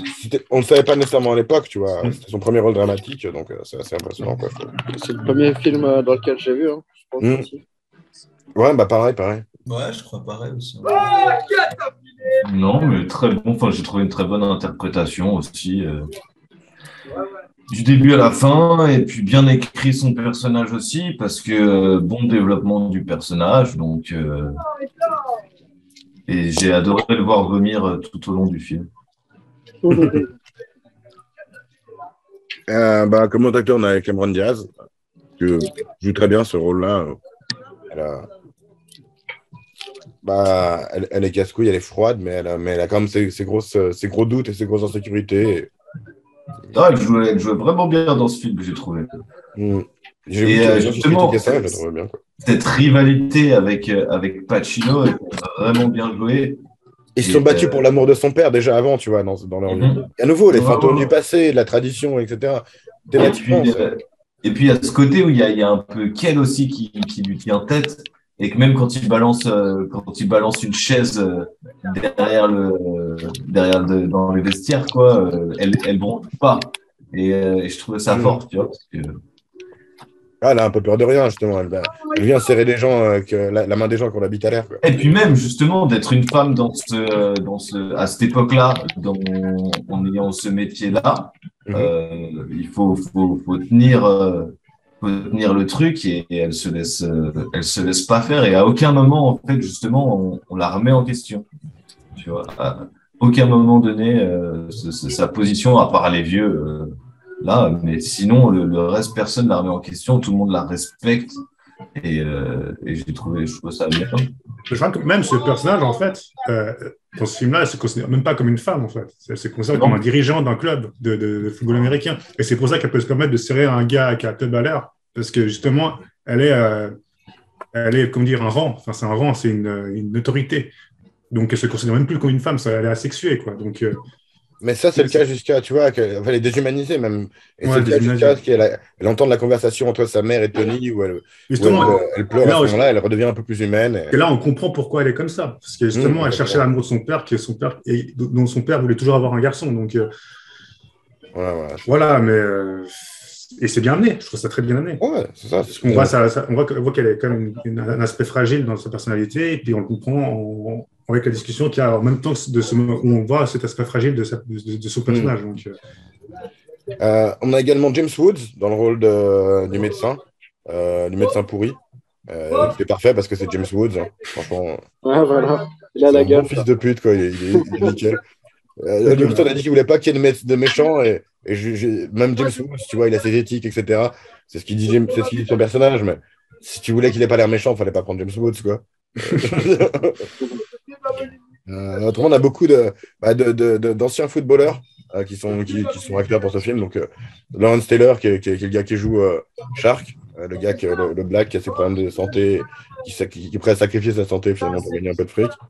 On a LL Cool J aussi, bien sûr, qui joue running back. On a L'entraîneur adjoint de défense, c'est aussi un ancien joueur de foot. Il y a Aaron Eckhart, double face, bien sûr, dans le rôle du coordinateur offensif. Comment elle s'appelle? Elizabeth Berkley, dans le rôle de la prostituée de Tony D'Amato. Enfin, comme on disait, Lauren Holly. All-Star, comment? Lauren Holly qui joue la femme de Ouais, je connaissais pas non plus. Dennis Quaid. Mais et puis à nouveau plein d'autres joueurs. Il y a Terrell Owens qui est une grosse star. Et Charlton Heston aussi. Charlton Heston, exactement. Forcément, parce que, bien sûr. Mais et beaucoup d'anciens joueurs qui jouent en fait, parce que tous les coachs adverses sont joués par d'anciens joueurs de foot de quand Oliver Stone il regardait le foot à la télé. Le fanboy, quoi. Ouais, c'est grave, c'est ça. Et donc on a dit que Oliver Stone était le rôle du commentateur. Ouais. Mais la version française, Pierre, je ne sais pas si tu te souviens, je ne me souviens pas, personne. La version française, c'est la version qui est commentée par George Eddy, qui était le commentateur de Canal+, basket, foutu américain. Je me souviens, mais je n'avais pas souligné, je ne me souvenais pas de ça. J'avais communiqué ça et j'ai vu ça dans un article il y a quelques jours, parce que George Eddy prend sa retraite des commentaires de basket, en tout cas de l'équipe de France. C'était toute une époque. Moi, c'est un des mecs qui a fait que je me suis passionné pour le basket et pour le foot américain. Quand il commentait sur Canal, c'était en partie la passion de ce gars, quoi. Et ouais, voilà, ça m'a fait plaisir de redécouvrir ça, quoi. On parle du côté épique, ouais, je sais pas si je l'ai dit avant, il y a plus de 10 000 figurants, notamment sur les scènes de stade. Il n'y a quasiment pas d'effets spéciaux non plus dans ce film, hein, pas, quoi. Et puis bon, ils ont quand même utilisé aussi des faux figurants quand même, hein, des plaques en carton quand même, un peu aussi dans les stades. On va parler de la musique. On trouve notamment DMX, Fatboy Slim, Bill Withers. Moby. Tout bien, Moby, ouais. Tout bien, du lourd. Franchement, même des musiques que j'écoute pas spécialement d'habitude, là pour film. Le rap de Willie Bien, par contre, hein, c'est pas franchement, je pense que c'est un peu le but. Franchement, elle est catchy, hein, moi je m'en souviens. Je l'ai pas rematé le film. Et puis là, je l'ai.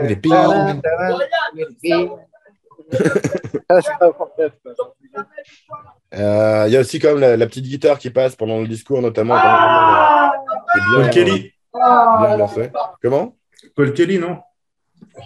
C'est bien possible. Alors, il y a comme un truc aussi dans ce film, c'est qu'il y a quelques dialogues. On a parlé un peu du speech qu'il fait à la fin, mais il y a plusieurs moments qui marchent trop bien. Enfin, genre, un moment où il y a Willie Human qui dit I'm getting sick of losing. Et puis Pacino qui répond When you're my age, you get used to it. Tu vois. Quand tu deviens vieux, tu prends l'habitude de perdre. Et on a à nouveau, c'est tout ce commentaire du truc. Enfin, il n'y a pas d'athéisme dans les tranchées. Le game is pure, life is life. Fuck. En gros, quoi, tu vois. Il y a un côté vraiment où tout le dialogue participe vachement à construire cette idée de ces gens qui se réfugient dans quelque chose qu'ils voient comme étant simple, tu vois, où ils peuvent mettre leur valeur parce que la vie est trop compliquée autour, quoi. Et ouais, voilà, les dialogues sont bien, les dialogues souvent, les gens sans s'écouter. Je me prends une binge, je reviens. Ouais, je t'en prie. Et ouais, voilà, enfin, inch by inch. Climb out of hell. Enfin, c'est tellement. Cette scène, je vais passer quelques images de cette scène du. Qu'est-ce que j'ai fait de mon clavier? Ah ouais. De cette scène du discours à la fin. Parce qu'un truc qui fait que ça marche, en fait, c'est qu'on n'est pas que sur lui, quoi. Attends. On voit les réactions des joueurs. Exactement, c'est toutes les réactions chaudes de tous les mecs que tu as appris à connaître tout le long du film, tu vois. Et surtout, leurs réactions, elles évoluent avec tout au long du discours. Et c'est ça qui est cool, en fait. C'est ça qui rend bien le discours. Exact. Et même le curé écoute. Ouais, voilà. Enfin, ça. Il y a justement une guitare qui accompagne ce truc-là, qui est assez ambiançante aussi, quoi. Ouais. Et ouais, voilà, ça. Elle est super bien racontée, cette scène, je trouve, quoi.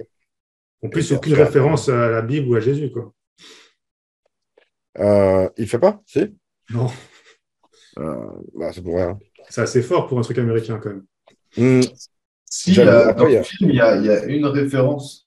Ouais, mais une référence. Tandis que dans les films de sport ricains, réellement, du Dieu et du Jésus, tu l'entends beaucoup. Hein. Bon, il y a le curé quand même qui est là. Oui, bien sûr, mais juste en mode, voilà, on a perdu 4 fois de suite, c'est bon, c'est assez anecdotique, quoi. Il y a un moment, il me semble aussi. Ils font une prière une fois, quoi.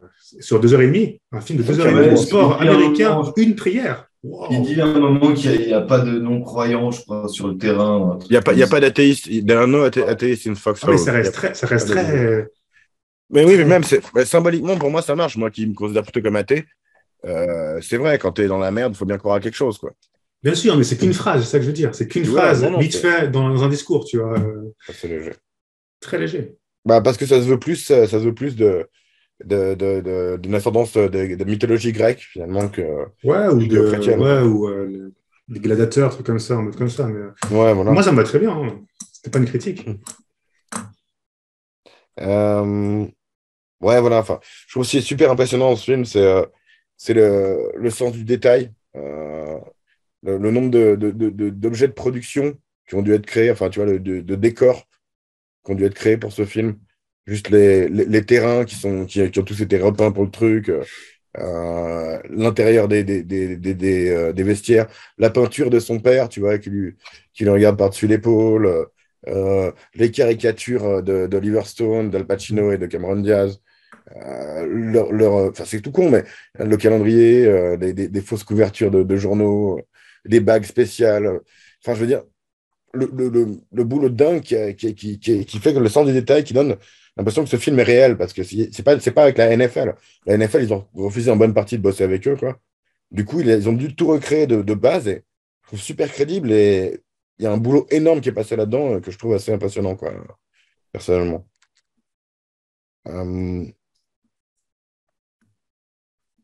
Ouais, voilà, bah. Je sais pas, vous avez des trucs que vous vouliez ajouter?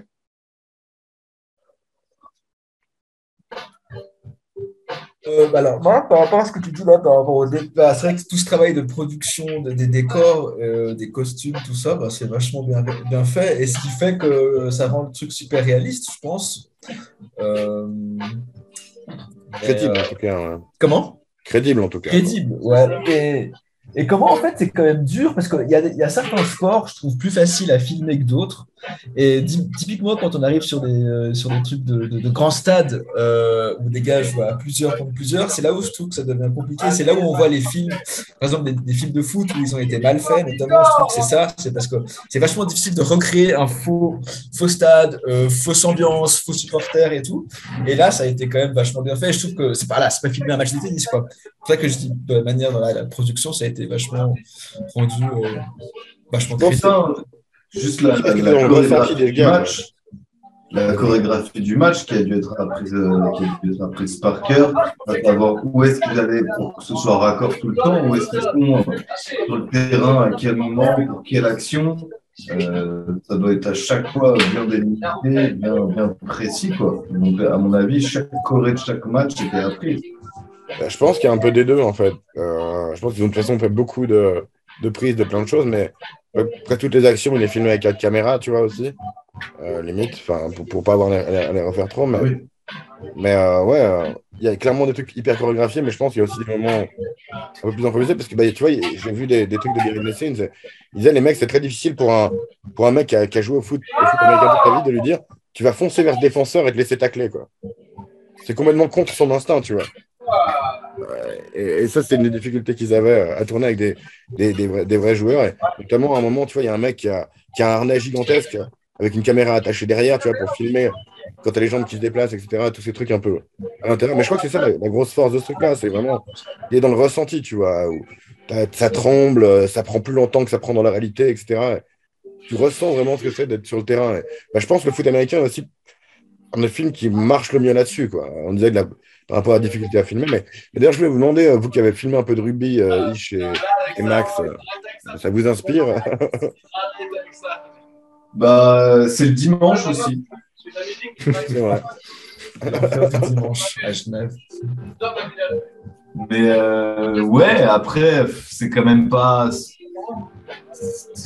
la même chose, parce que quand tu filmes un vrai match comme ça, t'es bord terrain sans intervenir, tu peux pas te permettre d'avoir t'as pas la liberté d'avoir des aussi beaux plans Ah, mais clairement. Qu'ils ont. Parce que tu n'es pas sur le terrain avec eux, ce serait trop cool. Mais ouais, malheureusement, tu vois, tu as plus cet aspect de match de foot, de rugby, n'importe quel autre sport, ou depuis le bord terrain. Après tu as des budgets où tu peux te permettre d'avoir des caméras qui viennent de partout au-dessus, tout ça, mais inspirant, je sais pas. En tout cas, c'est cool. Tu sens l'ambiance. Ouais, ça donne envie, quoi. Ouais, c'est ça, l'univers est un peu pareil, quoi. Ça donne envie. Après, non, je pense que ça ressemble pas à ce qu'on fait, pas nous, je dis, mais ce qu'on fait même en Europe ou quoi. Le sport, le foot, par exemple, est filmé d'une certaine façon, et puis et que tu regardes des matchs de Champions League ou de la Coupe du Monde ou n'importe quel championnat, les matchs de foot se ressemblent tous, tu vois, ils sont tous réalisés de la même façon. Après, est-ce qu'il y aurait à faire mieux? Est-ce que tu peux améliorer la production de ce genre de trucs? Je sais pas. Je pense pas que mettre des caméras sur des joueurs ou sur l'arbitre, ça fasse quelque chose. Mais non, c'est stylé, quoi. Bah, ça donne envie de bosser pour une écurie, pour un truc de sport, en fait, de manière globale. Tu vois. Moi, je pense que ça pourrait être cool, hein, chaque joueur avec une GoPro. Histoire d'avoir de temps en temps des caméras. Après, ça miniaturiser encore un petit peu, quoi. Après, ouais. Mais après, je pense pour la Real, ça devient à un moment donné, ça devient compliqué avec le nombre de joueurs que tu as sur le terrain. Non, mais tu utilises pour faire un after-movie. Tu utilises pour faire un after-movie, tu vois, où tu racontes le truc différemment, quoi. Ouais. Tu remontes le truc, quoi. Non, mais ça pourrait être cool, hein. Franchement, je pense que dans le futur, il y a des choses de ouf qui pourraient se faire encore, tu vois. Justement, comme tu dis, la miniaturisation des caméras. Mais on n'y est pas encore. Mais ouais, ce serait top, quoi, de pouvoir augmenter un peu le réalisme et l'ambiance et de pouvoir, justement, au lieu d'être sur les bords du terrain, de pouvoir être un peu plus dans le terrain, dans le match. L'immersion. Ouais. Avec les drones, déjà, je suis étonné que ce soit pas plus. Non, et puis même dans les stades, hein, tu sais, t'as des fils. Ouais, les caméras dessus, là. Qui passent partout avec des caméras, justement. Qui sont Spider Cam. Ouais, les Spider Cam. Ouais, Spider Cam, mais. Alors ça, c'est pas partout, hein. C'est pas. Non, c'est vraiment quand tu as des gros budgets pour les Champions League, les Coupes du Monde, ce genre de choses. Ouais. Non, mais le sport, le seul truc que j'aurais à dire, c'est que le sport, si tu veux bien le produire, ça coûte du fric, quoi. Il n'y a pas de secret, en fait. Après, encore là, on parle d'un sport, là, on parle de rugby. Hein. Match de tennis, je te dirais pas la même chose, tu vois. Tu mets une GoPro sur la balle. Ah oui, pourquoi pas. Dans le tennis. Pauvre monteur, quoi. C'est une mal de mer. Mais juste un truc, on n'a pas parlé de la fin du film, enfin l'épilogue, où Tony il dit je prends ma retraite, mais en fait je me casse dans la nouvelle équipe avec Willy. Perso, je suis pas fan de cette fin, je sais pas ce que vous en avez pensé. Je trouve que c'est justifié, que ça va avec le film. Je trouve que c'est à l'image du sport, quoi. C'est ça. C'est à l'image du sport, au final. C'est pas, ça me choque pas, quoi, tu vois. Un entraîneur qui arrive à un fin de cycle dans un club, qui se barre ailleurs, qui se barre sur une bonne note encore, généralement, je trouve que ça va. Non, ça va, moi, j'ai pas. Enfin, ça va. Qui se barre avec tellement, tu vois, sur le sacrifice pour l'équipe, tu vois, et tout d'un coup, ça repart. Ils ont abandonné tous les autres mecs avec qui ils ont gagné cette année. À la fin de chaque saison, il y a des nouveaux objectifs, quoi. Voilà. En plus, ils n'ont pas gagné le Super Bowl, là. Ils ont gagné les. Non, ils ont perdu au deuxième tour. C'est ça. Ils ont gagné un match des playoffs, là, et c'est tout, quoi. C'est ça qui est marrant, en fait. En fait, ils font cette victoire-là de ce dernier match comme un truc incroyablement cool, alors que non. C'est juste un des matchs des playoffs. Une victoire morale. Ouais, après, pour moi, ça reste un peu dans le truc du film où ils disent que voilà, quoi, c'est. Ça reste cohérent. Ouais, ça reste cohérent. Il le dit. T'es joueur de football, par exemple, t'es un businessman, en fait. Oui, t'es un sportif, mais t'es un businessman. Et dans l'esprit du film, c'est ça qui, même s'ils mettent la famille tout là, on est dans du business et il faut faire du business et Et c'est ça, donc tu iras au plus Ouais, c'est vrai que c'est longtemps, une des morales du film, c'est que en fait, tout le monde est corrompu par le système. On peut voir aussi que l'autre médecin, là, celui qui a le cœur pur, bah, on voit que lui-même, petit à petit, est un peu corrompu par le système, parce qu'après, il donne une piqûre de je sais pas quoi à Shark, là, et À juste la pour le fin, booster, tu vois. Ouais, à la il fin, il fait exactement la même chose que fait l'autre, le que connard, l'autre. que Ouais, James exact. Bond, lui-même Il aussi, drague la lui-même, il se popcorn rend compte, en girl. fait. Ouais, Lui-même, il se rend compte qu'en fait, il s'est petit à petit avoir par le système, qu'on ne peut pas y échapper, en fait, si tu veux ouais. rester dans le business, quoi. Ça, j'ai trouvé impressionnant à quel point c'était dopé, quoi, tu vois, le football américain. En tout cas, la manière dont il le montre dans le film. Alors qu'il y a d'autres sports, c'est vraiment contrôle antidopage, on va tout vérifier. Et Et là, généralement, dans les sports co, Il il y n'y a a plein de pas trucs qui beaucoup sont de pas contrôle, interdits, hein. hein. bah, surtout aux US, il y a plein de trucs qui sont pas interdits.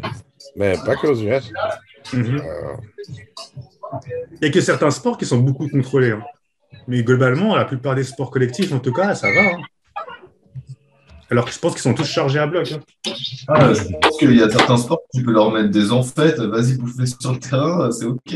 Alors, pas de problème. euh, voilà, moi j'ai un peu fait le tour de mes notes. Est-ce que vous avez des chroniques, messieurs? Gab, t'as trouvé une chronique People? Rien d'intéressant, désolé. Même pas le fight entre Jamie Foxx et El Cool J où ils ont Ah, bien mais c'est appelé. durant le film, ça, c'est même pas. Non, c'est en vrai. Ouais, Ouais, mais pardon, c'était durant le tournage, non? c'est vrai, c'est vrai, c'est vrai. Et puis c'est une anecdote de tournage. Il y avait Harrison Ford et Brad Pitt, non? C'est un film. Quoi? Je crois pas, si? Attends, c'est quoi? Mhm. Non, mais je me souviens pas. Si, il y Ah, a mais une tu l'as pas anecdote. rematé, toi. Non, mais je dis en anecdote parallèle. Euh, toi, Ouais. Pierre, tu as une rubrique théorie du complot, puisqu'on parle d'Oliver Stone, ou une rubrique musique, ou une rubrique jeux vidéo? Non, NFL 2000 quelque chose, c'est cool. C'est vrai que si Je t'as sais fait pas plus que ça, non, je t'avoue, je sais pas. Ça peut les jeux de aller. foot américains, j'avoue que c'est un des trucs qui m'a fait le plus rester avec ce sport plutôt que de regarder. C'est fun à jouer. Parce que c'est très. Tu parlais de chorégraphie tout à l'heure, Max, mais c'est vrai que c'est très chorégraphié déjà comment ça se joue une action en foot américain, tu vois. Tu as des routes avec des flèches que les mecs sont censés apprendre, ils en apprennent 300 par cœur. Et c'est déjà ça à la base en foot américain, quoi. Là aussi, je pense à filmer le truc. Max, du coup, toi, tes anecdotes de tournage? J'ai pas de rubrique aujourd'hui. Moi, je crois que j'en ai une deux, du coup. Ouais, le script à la base, c'est une combinaison de plusieurs livres. Une histoire sur un jeune quarterback noir, une histoire d'un médecin qui a été témoin d'abus, justement, des trucs un peu à la James Woods, là. Et l'histoire d'un vieux coach solitaire. Ils n'ont aucune coopération de la part de la NFL, à part quelques équipes comme les Miami Dolphins, justement, qui devaient être basées. À la base, ils devaient être les Miami Dolphins, et d'ailleurs, Dennis Quaid fait un peu penser à Dan Marino. Dan Marino, que vous connaissez peut-être de. Comment il s'appelle Ace Ventura, bien sûr. P. Diddy a failli jouer le rôle de Willie Beeman, mais ils l'ont pas pris parce qu'il ne savait pas lancer. C'est vrai qu'on a Ace Ventura avec le football américain aussi. Ouais. Aussi à Miami, justement, avec. Ouais, voilà. Ouais, enfin, j'ai peut-être pas. Fred n'est pas là pour parler de la presse, mais j'ai quand même parlé un petit peu d'un ou deux trucs que moi j'ai lus, que je trouvais. Je l'ai dit de toute façon, parce que les gens n'ont pas aimé, hein, c'était le montage, le côté un peu over the top, quoi. Mais moi, j'ai trouvé que beaucoup de gens ne comprenaient pas qu'il y avait un truc qui dépassait un peu le côté football, tu vois. Mais il y a des gens qui disent que c'est fait que pour les fans de foot US, des gens qui disent que c'est que pour les gens qui ne comprenaient rien au foot US. Voilà. Ouais, comme quoi. Mais deux critiques que j'en ai fait, c'est une qui disait cinétique, cynique, superficiel, commercial et divertissant. C'est un peu une critique un peu partagée, comme il y en a pas mal qui étaient dans ce truc-là, tu vois. Et puis une plus négative qui disait l'enfer du dimanche n'est qu'un film de routine enveloppé dans les vêtements d'une épopée. Ça, tu vois, c'est un peu les commentaires négatifs américains où ils ont l'impression de voir un truc qu'ils avaient finalement déjà un peu vu, un peu banal. Peut-être que nous, parce qu'on est européens, ça nous a un peu plus marché pour nous, mais je sais pas. Ouais, les critiques, hein, c'est un beau métier. Mhm. Il se touche la Ben, nouille. les critiques français ont plutôt été positifs sur ce film en l'occurrence. Il a un meilleur accueil en Europe en général que aux Pourquoi? Parce qu'ils États-Unis. connaissent rien au football américain. Je pense qu'il y a en partie de ça. Et puis même, on a un peu de recul sur le côté mythique que ça, tu vois. Pour eux, c'est Ouais. évident que c'est un mythe, tu vois. Et pour nous, peut-être que le côté que le truc de Gladiator, tu vois, on se dit, ah tiens, c'est marrant, c'est original. Pour eux, c'est ouais, bon, ça va, on a compris. Sportif, c'est des gladiateurs. Je sais pas, il y a un petit peu un côté comme ça dans les critiques que j'ai vues. Je suis pas Ouais, nécessairement enfin d'accord. bon. Ouais, enfin, d'accord. De toute façon, même s'ils prennent ce parti-là, en quoi c'est un souci. Enfin, tu vois, ils s'en cachent même pas. C'est juste le film est comme ça, il est pris comme ça. C'est un choix, du coup. C'est ça. Bah, après, justement, les gens, par rapport au montage, ils ont dit que ça leur donnait, eux, l'impression d'avoir une commotion cérébrale. Il y en a qui disaient qu'ils avaient envie de vomir. J'étais, ah, mais putain, les gars, vous êtes sensibles quand même, quoi. Mais Les qui regarde spectateurs du James Festival de Bond. Cannes. Hum. On dirait les spectateurs du Festival de Cannes. Ouais. Après Titan. C'est ça. Ah ouais. Mais de toute façon, je crois que c'est Allez. toujours un peu. Toujours les films d'Oliver Attends, Stone sont un peu. Ils sont toujours un peu. Les gens sont toujours partagés par les films d'Oliver Stone de manière générale, il me semble. Surtout aux États-Unis. Ok, ok. Vu que c'est un peu un dissident ou je sais pas quoi. Ouais, c'est La un peu Poutine. controversé, quoi. C'est clair. Tom, tu m'en veux? Faudrait pas que je tarde, là. Si je vais avoir encore. Donne juste ta note, alors. On fera la question à la concentre-toi, alors. Ah ouais, je donne un 9. Putain de film. Trop bon. Je kiffe, je le kifferai encore.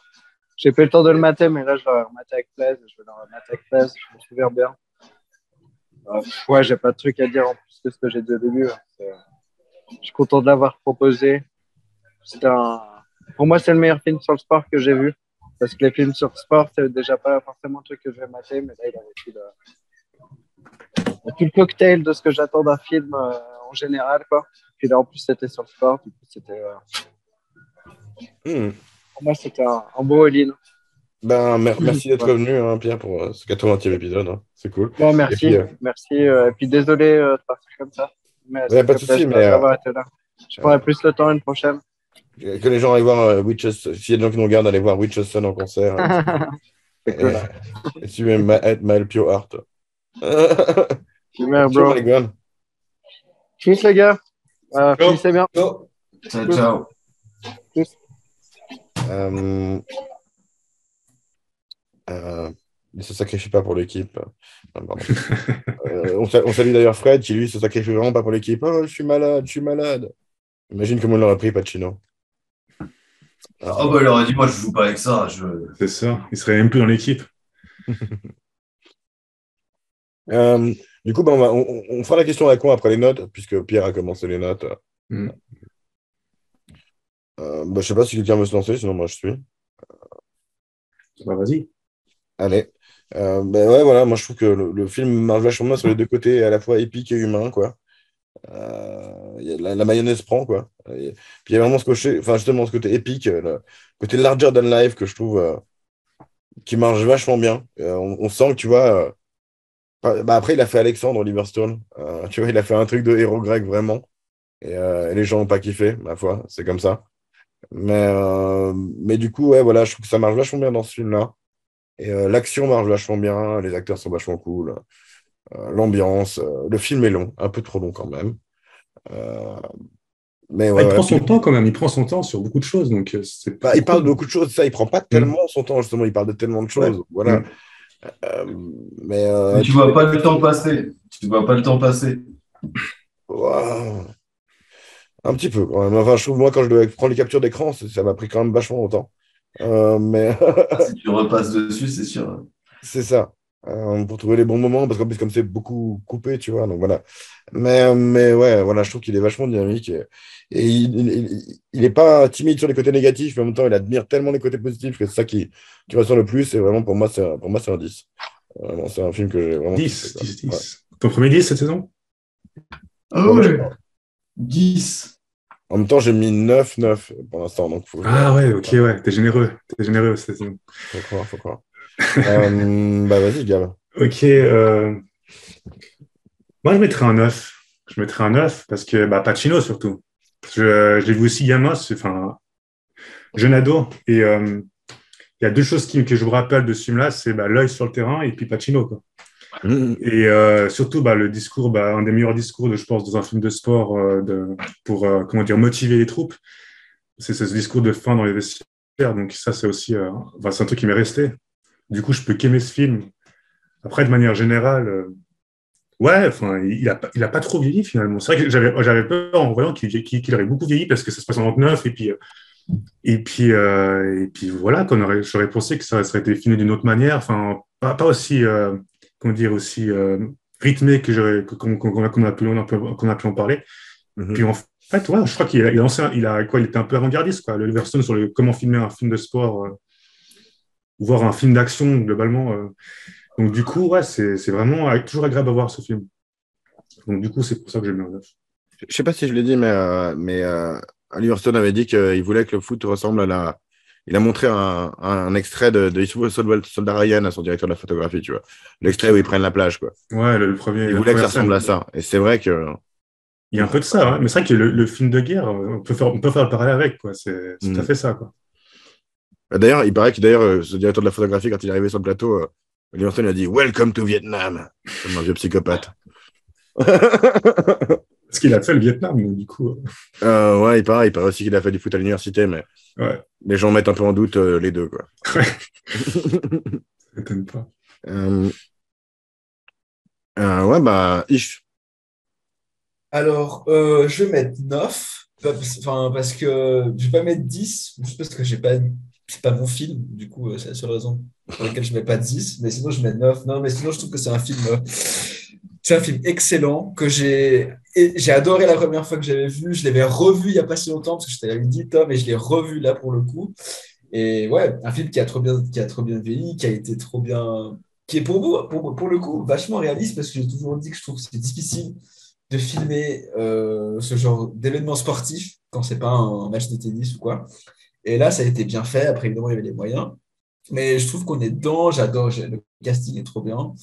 Et je trouve quand même vachement intéressant que Oliver Stone comment dire, relève ce genre de questions en 99. Et je trouve, quand je redis ce que je dis, mais c'est que je pense qu'aujourd'hui, le monde du sport doit être tellement pire.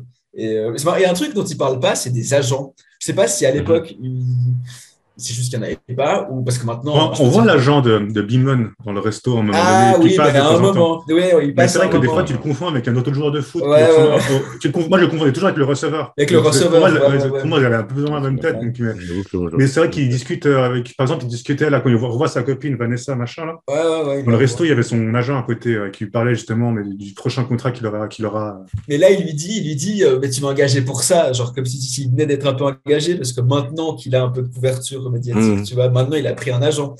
Et voilà, je trouve intéressant de parler du sport, quand ça génère autant d'argent, sous cette forme-là, et puis surtout en 99. Et que maintenant, comme je dis, j'aurais voulu voir un film comme ça fait sur le football et qui traite un peu de la même chose, quoi. Et j'aimerais bien. Il y avait Gaulle qui essayait de ressembler un peu à ça. Ouais, j'ai vu. Ouais, mais tu vois, typiquement Gaulle, les scènes de foot. Tu vois, typiquement, les scènes vraiment de foot, elles sont éclatées, quoi. Elles sont éclatées au sol. Franchement, elles sont mieux que beaucoup d'autres films, c'est le pire, quoi. Tu vois. Ouais, bon. Ouais, alors ça monte le niveau, quoi. Mais je me souviens très bien d'avoir vu Gaulle 1, 2 et 3. Et, t'as vu les 3 il y en a eu 3, ouais. T'as vu les 3, toi? Je crois que j'ai dû voir les 3. Moi, j'en ai vu 2 quand même, je crois. Ah, ok. Non, mais j'ai dû voir les 3. Ouais. D'accord. Non, mais. Donc, ouais, excellent film de sport. Donc, je mets 9, juste parce que je ne mets pas 10. Mais après, sur les films, par exemple, sur les blessures, il y a un film qui s'appelle Concussion avec Will Smith qui est sorti, qui parle justement d'un vrai médecin qui a dénoncé. Mais qui est sorti en 2015, tu vois. Ouais.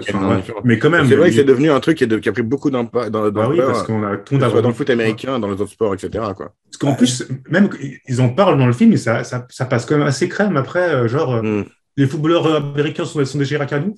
Show must go on. Tu vois, c'est un peu genre, ok. Ose mon épaule, et puis voilà, on continue. Là-dessus, il y a aussi The Goon avec Sean William Scott, Stifler. Ah ouais, mais c'est pas le hockey, ça? De hockey, ouais. Moi, j'avais vu que, enfin, avant l'émission, j'ai regardé d'autres critiques et en fait, il y a énormément de films sur le football américain qui ont été faits, hein. Genre, c'est pas le seul, il y en a beaucoup, Ouais, mais d'autres. beaucoup plus positif, et puis Ouais, moins mais bien c'est filmé, quoi. beaucoup plus Et, classique ouais, dans et l'histoire. exact. Et je pense pas qu'ils ils étaient aussi, voilà. Non, excellent film. Et puis, dommage qu'il n'y ait pas d'autres films qui parlent du monde du sport un peu comme ça. Et tu De parlais de manière budget, enfin, il dit qu'il avait les moyens, il a coté 50 millions, il en a rapporté 50 100. millions. Oui, il a rapporté, ouais. Ouais, ça va, quoi. Ce qui est un succès pour Oliver Stone, qui avait un peu du mal à faire du fric des fois. Est-ce qu'il a rapporté combien, Didi? 100. Ah, pas mal. Ouais, mais c'est juste qu'avant, il a fait Nixon, qui durait 3 heures, et les gens ont dit non, c'est bon, là, ça va. C'est un peu plus sexy le football américain. Son truc, c'est ça, il fait des biopics quasiment tout le temps, quoi. Il fait des Ouais. biopics avec un angle après, hein, et puis des trucs quand même, des techniques visuelles quand même intéressantes. Il fait pas moins de 2 heures, quoi. Il a fait, ouais, dans ses premiers films, on a fait quelques-uns dans Natural Born Killers, Tueur Né. Avec Woody Harrelson. Ouais. Exactement, mais ouais, ça m'intrigue du coup, faudrait que je le mate, quoi. Je crois que c'est le scénar de Tarantino, il me semble, je suis pas sûr. Ok. Max, c'est à toi pour la note. Bah, bon film, je mettrais Comment? un 7. Ok. Parce que je suis un peu plus sévère cette saison. Ça me laisse plus de marge de manœuvre. Max Salaris. C'est bon, très bon, très très très bon et chef-d'œuvre. Waouh. Non, mais 7, ça reste une excellente note. Moi, c'est vrai que 10, je sais que j'étais un peu généreux, mais pour l'instant, on a vu que des films qui m'ont vraiment. Ouais, bah du coup, marqué. moi je mettrais un 7. Je trouve que c'est un bon film, un bon divertissement, bien fait. Après, voilà, quoi, c'est pas. Je considère pas ça comme un chef-d'œuvre ou. Ça te parle pas au fond de toi en tant qu'homme de Ouais. l'ancestralité d'humain? Ouais. Et puis, enfin, tu vois, même après en termes tu vois, de profondeur dans le scénario, des trucs comme ça, je trouve que c'est pas forcément. C'est pas un film à intrigue, vraiment. Tout se passe un peu comme ça devrait se passer dans un film de Ouais, sport. après, c'est un bon film, c'est bien fait, le montage est bon, les acteurs sont très bons. Je trouvais que les lumières étaient très bien aussi. Du coup, voilà, un bon 7. Ça marche. Un 7 à prendre, du coup, une bonne note. Une mauvaise note sera en dessous de 5. C'est un 7+, c'est pas un 7-, quoi, c'est un 7+. Il y a un truc juste sur le montage que je voulais juste je peux pas passer. Il y a un moment, on passe ce montage, enfin, juste avant qu'ils arrivent à cette soirée où il y a le maire. Je sais pas si vous vous souvenez, puis ils arrivent en espèce de bateau à ce truc. Et juste avant la scène du bateau, il y a une image de la planète Terre, mais genre, ça sort de nulle part en fait. Tu vois, c'est comme si tu faisais un plan pour établir là où va se passer la prochaine scène. C'est pas le début du clip de Willy B. Non, non, je crois pas, parce qu'il me semble avoir vu juste ça avant qu'ils arrivent sur le bateau. Mais donc, je trouvais, ça m'a juste fait rire. Genre, ce gars, il s'est dit, bon, tu sais quoi, je vais mettre une planète, ça va passer.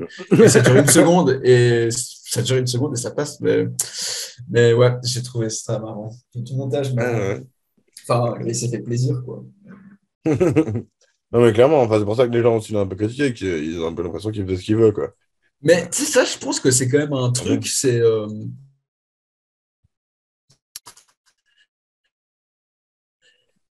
Et maintenant, notre œil a été habitué à voir tellement de choses différentes que c'est que ce film en 99, il a dû. Mais je pense qu'il y a des gars qui ont dû vraiment. Je me sentirais jamais mal, j'aurais jamais eu envie de vomir ou quoi, mais je pense que je peux comprendre les gars qui disent oh putain, je me sentais mal par moment, tu vois, parce que la musique, la caméra qui bouge et tout, c'est vrai que ça, c'est des trucs assez. C'est assez récent. 1999 au cinéma, c'est comme une année légendaire. Enfin, on parle donc du coup l'Enfer du dimanche, Fight Club. Matrix. Non. Matrix, c'est pas 99. Quel t'as dit? Matrix. C'est possible aussi, ouais. Ou 98, 99, c'est déjà. Attends, il y a des dingueries. Eyes Wide Shut. Non, mais même Star Wars, qui était 99 Matrix. Magnolia, American Star Wars est beaucoup plus dynamique, j'ai envie de te dire. Arrête, quand même. Mais dynamique, Star Wars. C'est lent, Star Wars. On parle de quel Star Wars?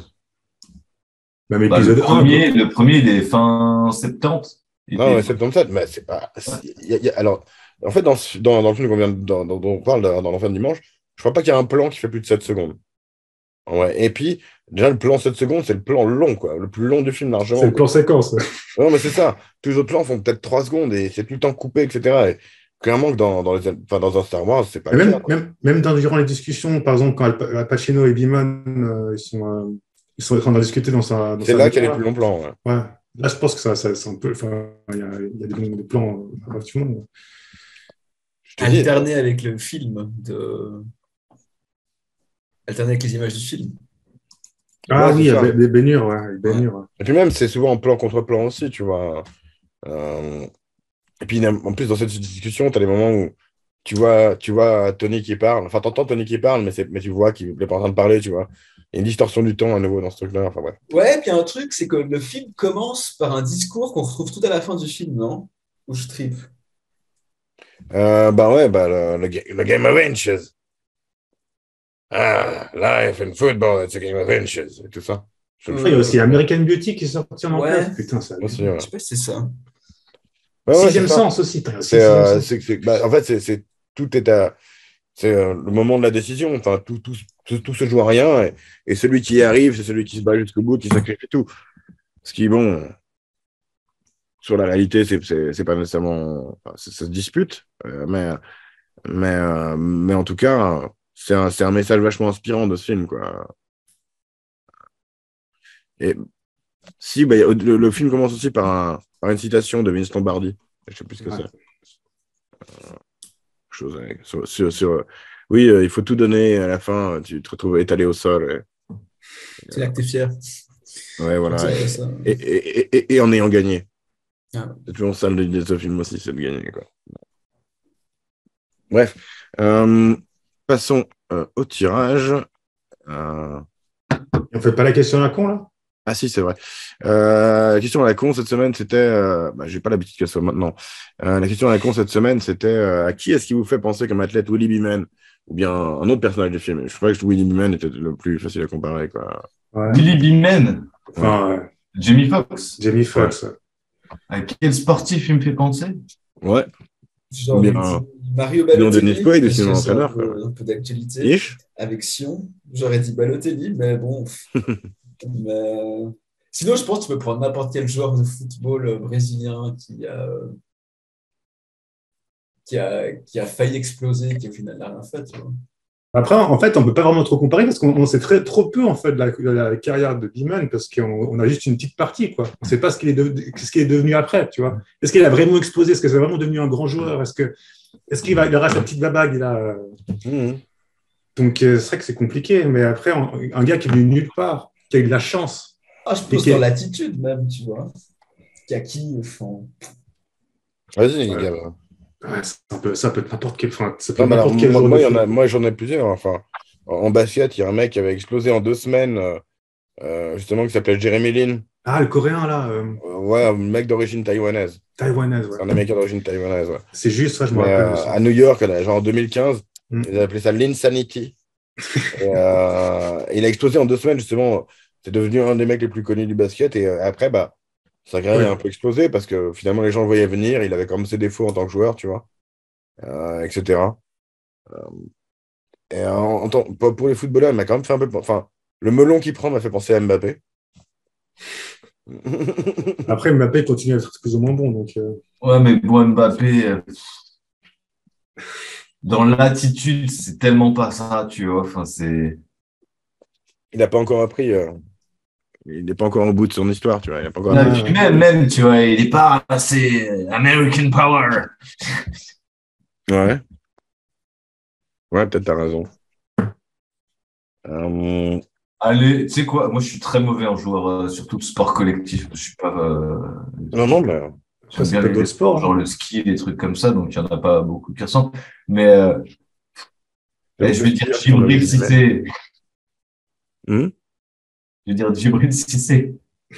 Ok, pourquoi pas. Mais lui qui avait explosé sur la scène à 19 ans et qui n'a jamais vraiment vécu. Après, en même temps, il s'est blessé de ouf. Ouais, justement, il est blessure sur blessure. La jambe cassée. T'avais vu ça, son tibia qui a fait comme ça. Voilà, son tibia faisait un angle droit, quoi.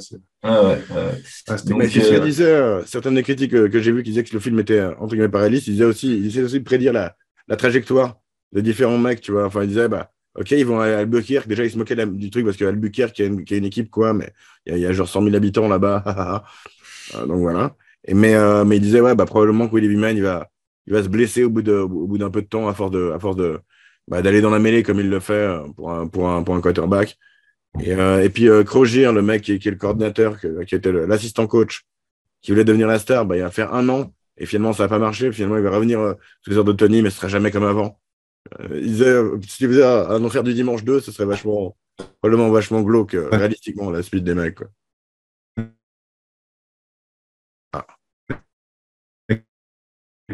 Carte. Et ce genre de choses, tu vois. Mais il y a un film assez récent qui traite justement du football américain avec une enquête sur les parce qu'en fait ils prennent vachement de chocs tout le temps, et il y a une enquête un film sous forme d'enquête qui dit justement qu'en fait les trois quarts des joueurs, genre quand ils ont 40 ans aujourd'hui, genre ils commencent à avoir des démences et d'énormes problèmes, ils deviennent seuls, fous, et parce qu'en fait ils ont pris tellement de chocs, et surtout tellement de chocs à la tête, que ça leur laisse des lésions de psychopathes. Et faut que je te retrouve c'est trash. Mais, on l'a su d'abord en foot américain, mais c'est clair, c'est vrai en rugby, c'est vrai en foot, en boxe, bien sûr. Oui, mais il y a pas, c'est pas autant, parce que en hockey, tu vois, ils se bousculent vraiment et tout. En rugby, ils prennent des chocs, des trucs comme ça. Non, mais hockey, ici, ça va. En NHL, ça prend. Ils ont remarqué ça en hockey, parce qu'ils remarquaient que beaucoup de hockeyeurs en fin de carrière, ils avaient la démence super, très, très jeune. Puis il y a eu beaucoup de taux de suicide parce qu'ils n'arrivaient plus à tenir, ils avaient trop mal. Et puis ils avaient aussi souvent Alzheimer, comme ça, quoi. Très précoce, très précoce. C'était pas normal, en fait, à leur âge. Et puis même au hockey, en fait, en tout cas aux États-Unis. C'est pas normal, mais c'est attendu. Au bout d'un moment, tu prends plein de coups dans le cerveau. Je veux dire, faut pas s'étonner, quoi. Le casque ou pas casque, ton cerveau, il bouge à l'intérieur de ton cerveau. Ouais, bien sûr, mais le problème, tu vois, il y a toujours le côté, justement, vu qu'ils portent un casque, ils sont safe, mais alors que non. Non, c'est clair. Et voilà, après, je sais pas si après, il y a eu, justement, je pense qu'ils ont mis en place des procédures, en tout cas en Europe. Au rugby, par exemple, il y a toujours des trucs commotion, là, machin commotion. Ouais, mais dans plein de trucs. Ils arrêtent le match, ils arrêtent le jeu, puis après, ils sortent le joueur pour qu'il se fasse vérifier par le Toubib. Mais après, je sais pas s'ils prennent en compte. Ils ont pris ça en compte aux States. Mais...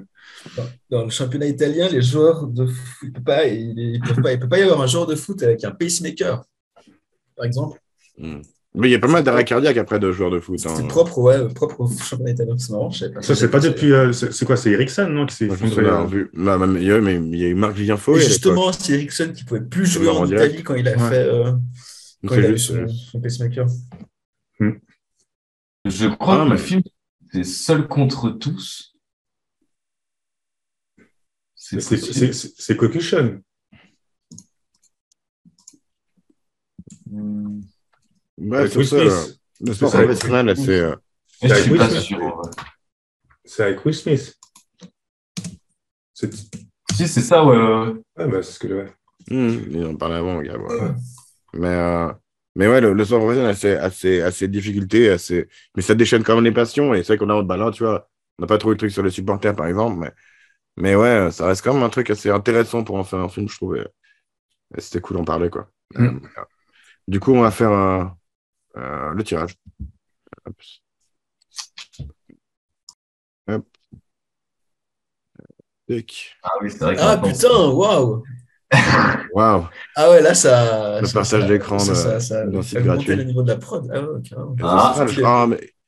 Ok. C'est bon. C'est le choix de Max. J'avoue que ça m'emmerde un peu parce qu'on doit déjà se voir la semaine prochaine et que le film est complexe. Mais... Vas-y, Max, annonce-nous ce que c'est comme film. Alors, c'est 12 Monkeys. C'est l'armée des 12 singes. Ah ouais, stylé. Avec Will Smith et Brad Pitt. Ouais. Pour le coup, voilà, ouais. Pour le coup, dans celui-là, il y est, Brad Pitt. Mais ouais, écoute, disons 2 mots, sans dire nécessairement pourquoi tu as choisi, mais ceux qui connaissent pas. Alors, 2 mots sans dire pourquoi j'ai choisi. Euh,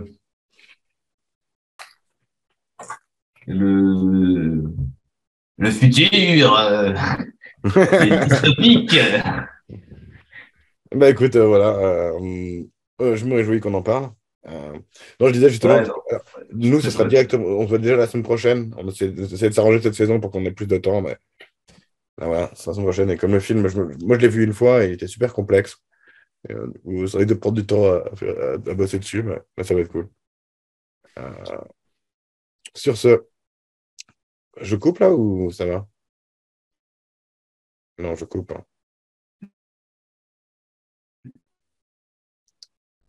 Allô? Ah, il est plus là. Ouais. Allô, si, je suis de retour. Ok. Ok. C'est bon, c'est revenu. Du coup, Ok, ok. bah, je pense qu'on a fini, non? C'est ça? Du coup, voilà, nous étions, pardon, nous étions en situation critique. Maintenant, nous sommes libres. Et nous reverrons. Mais pas encore. Pas encore.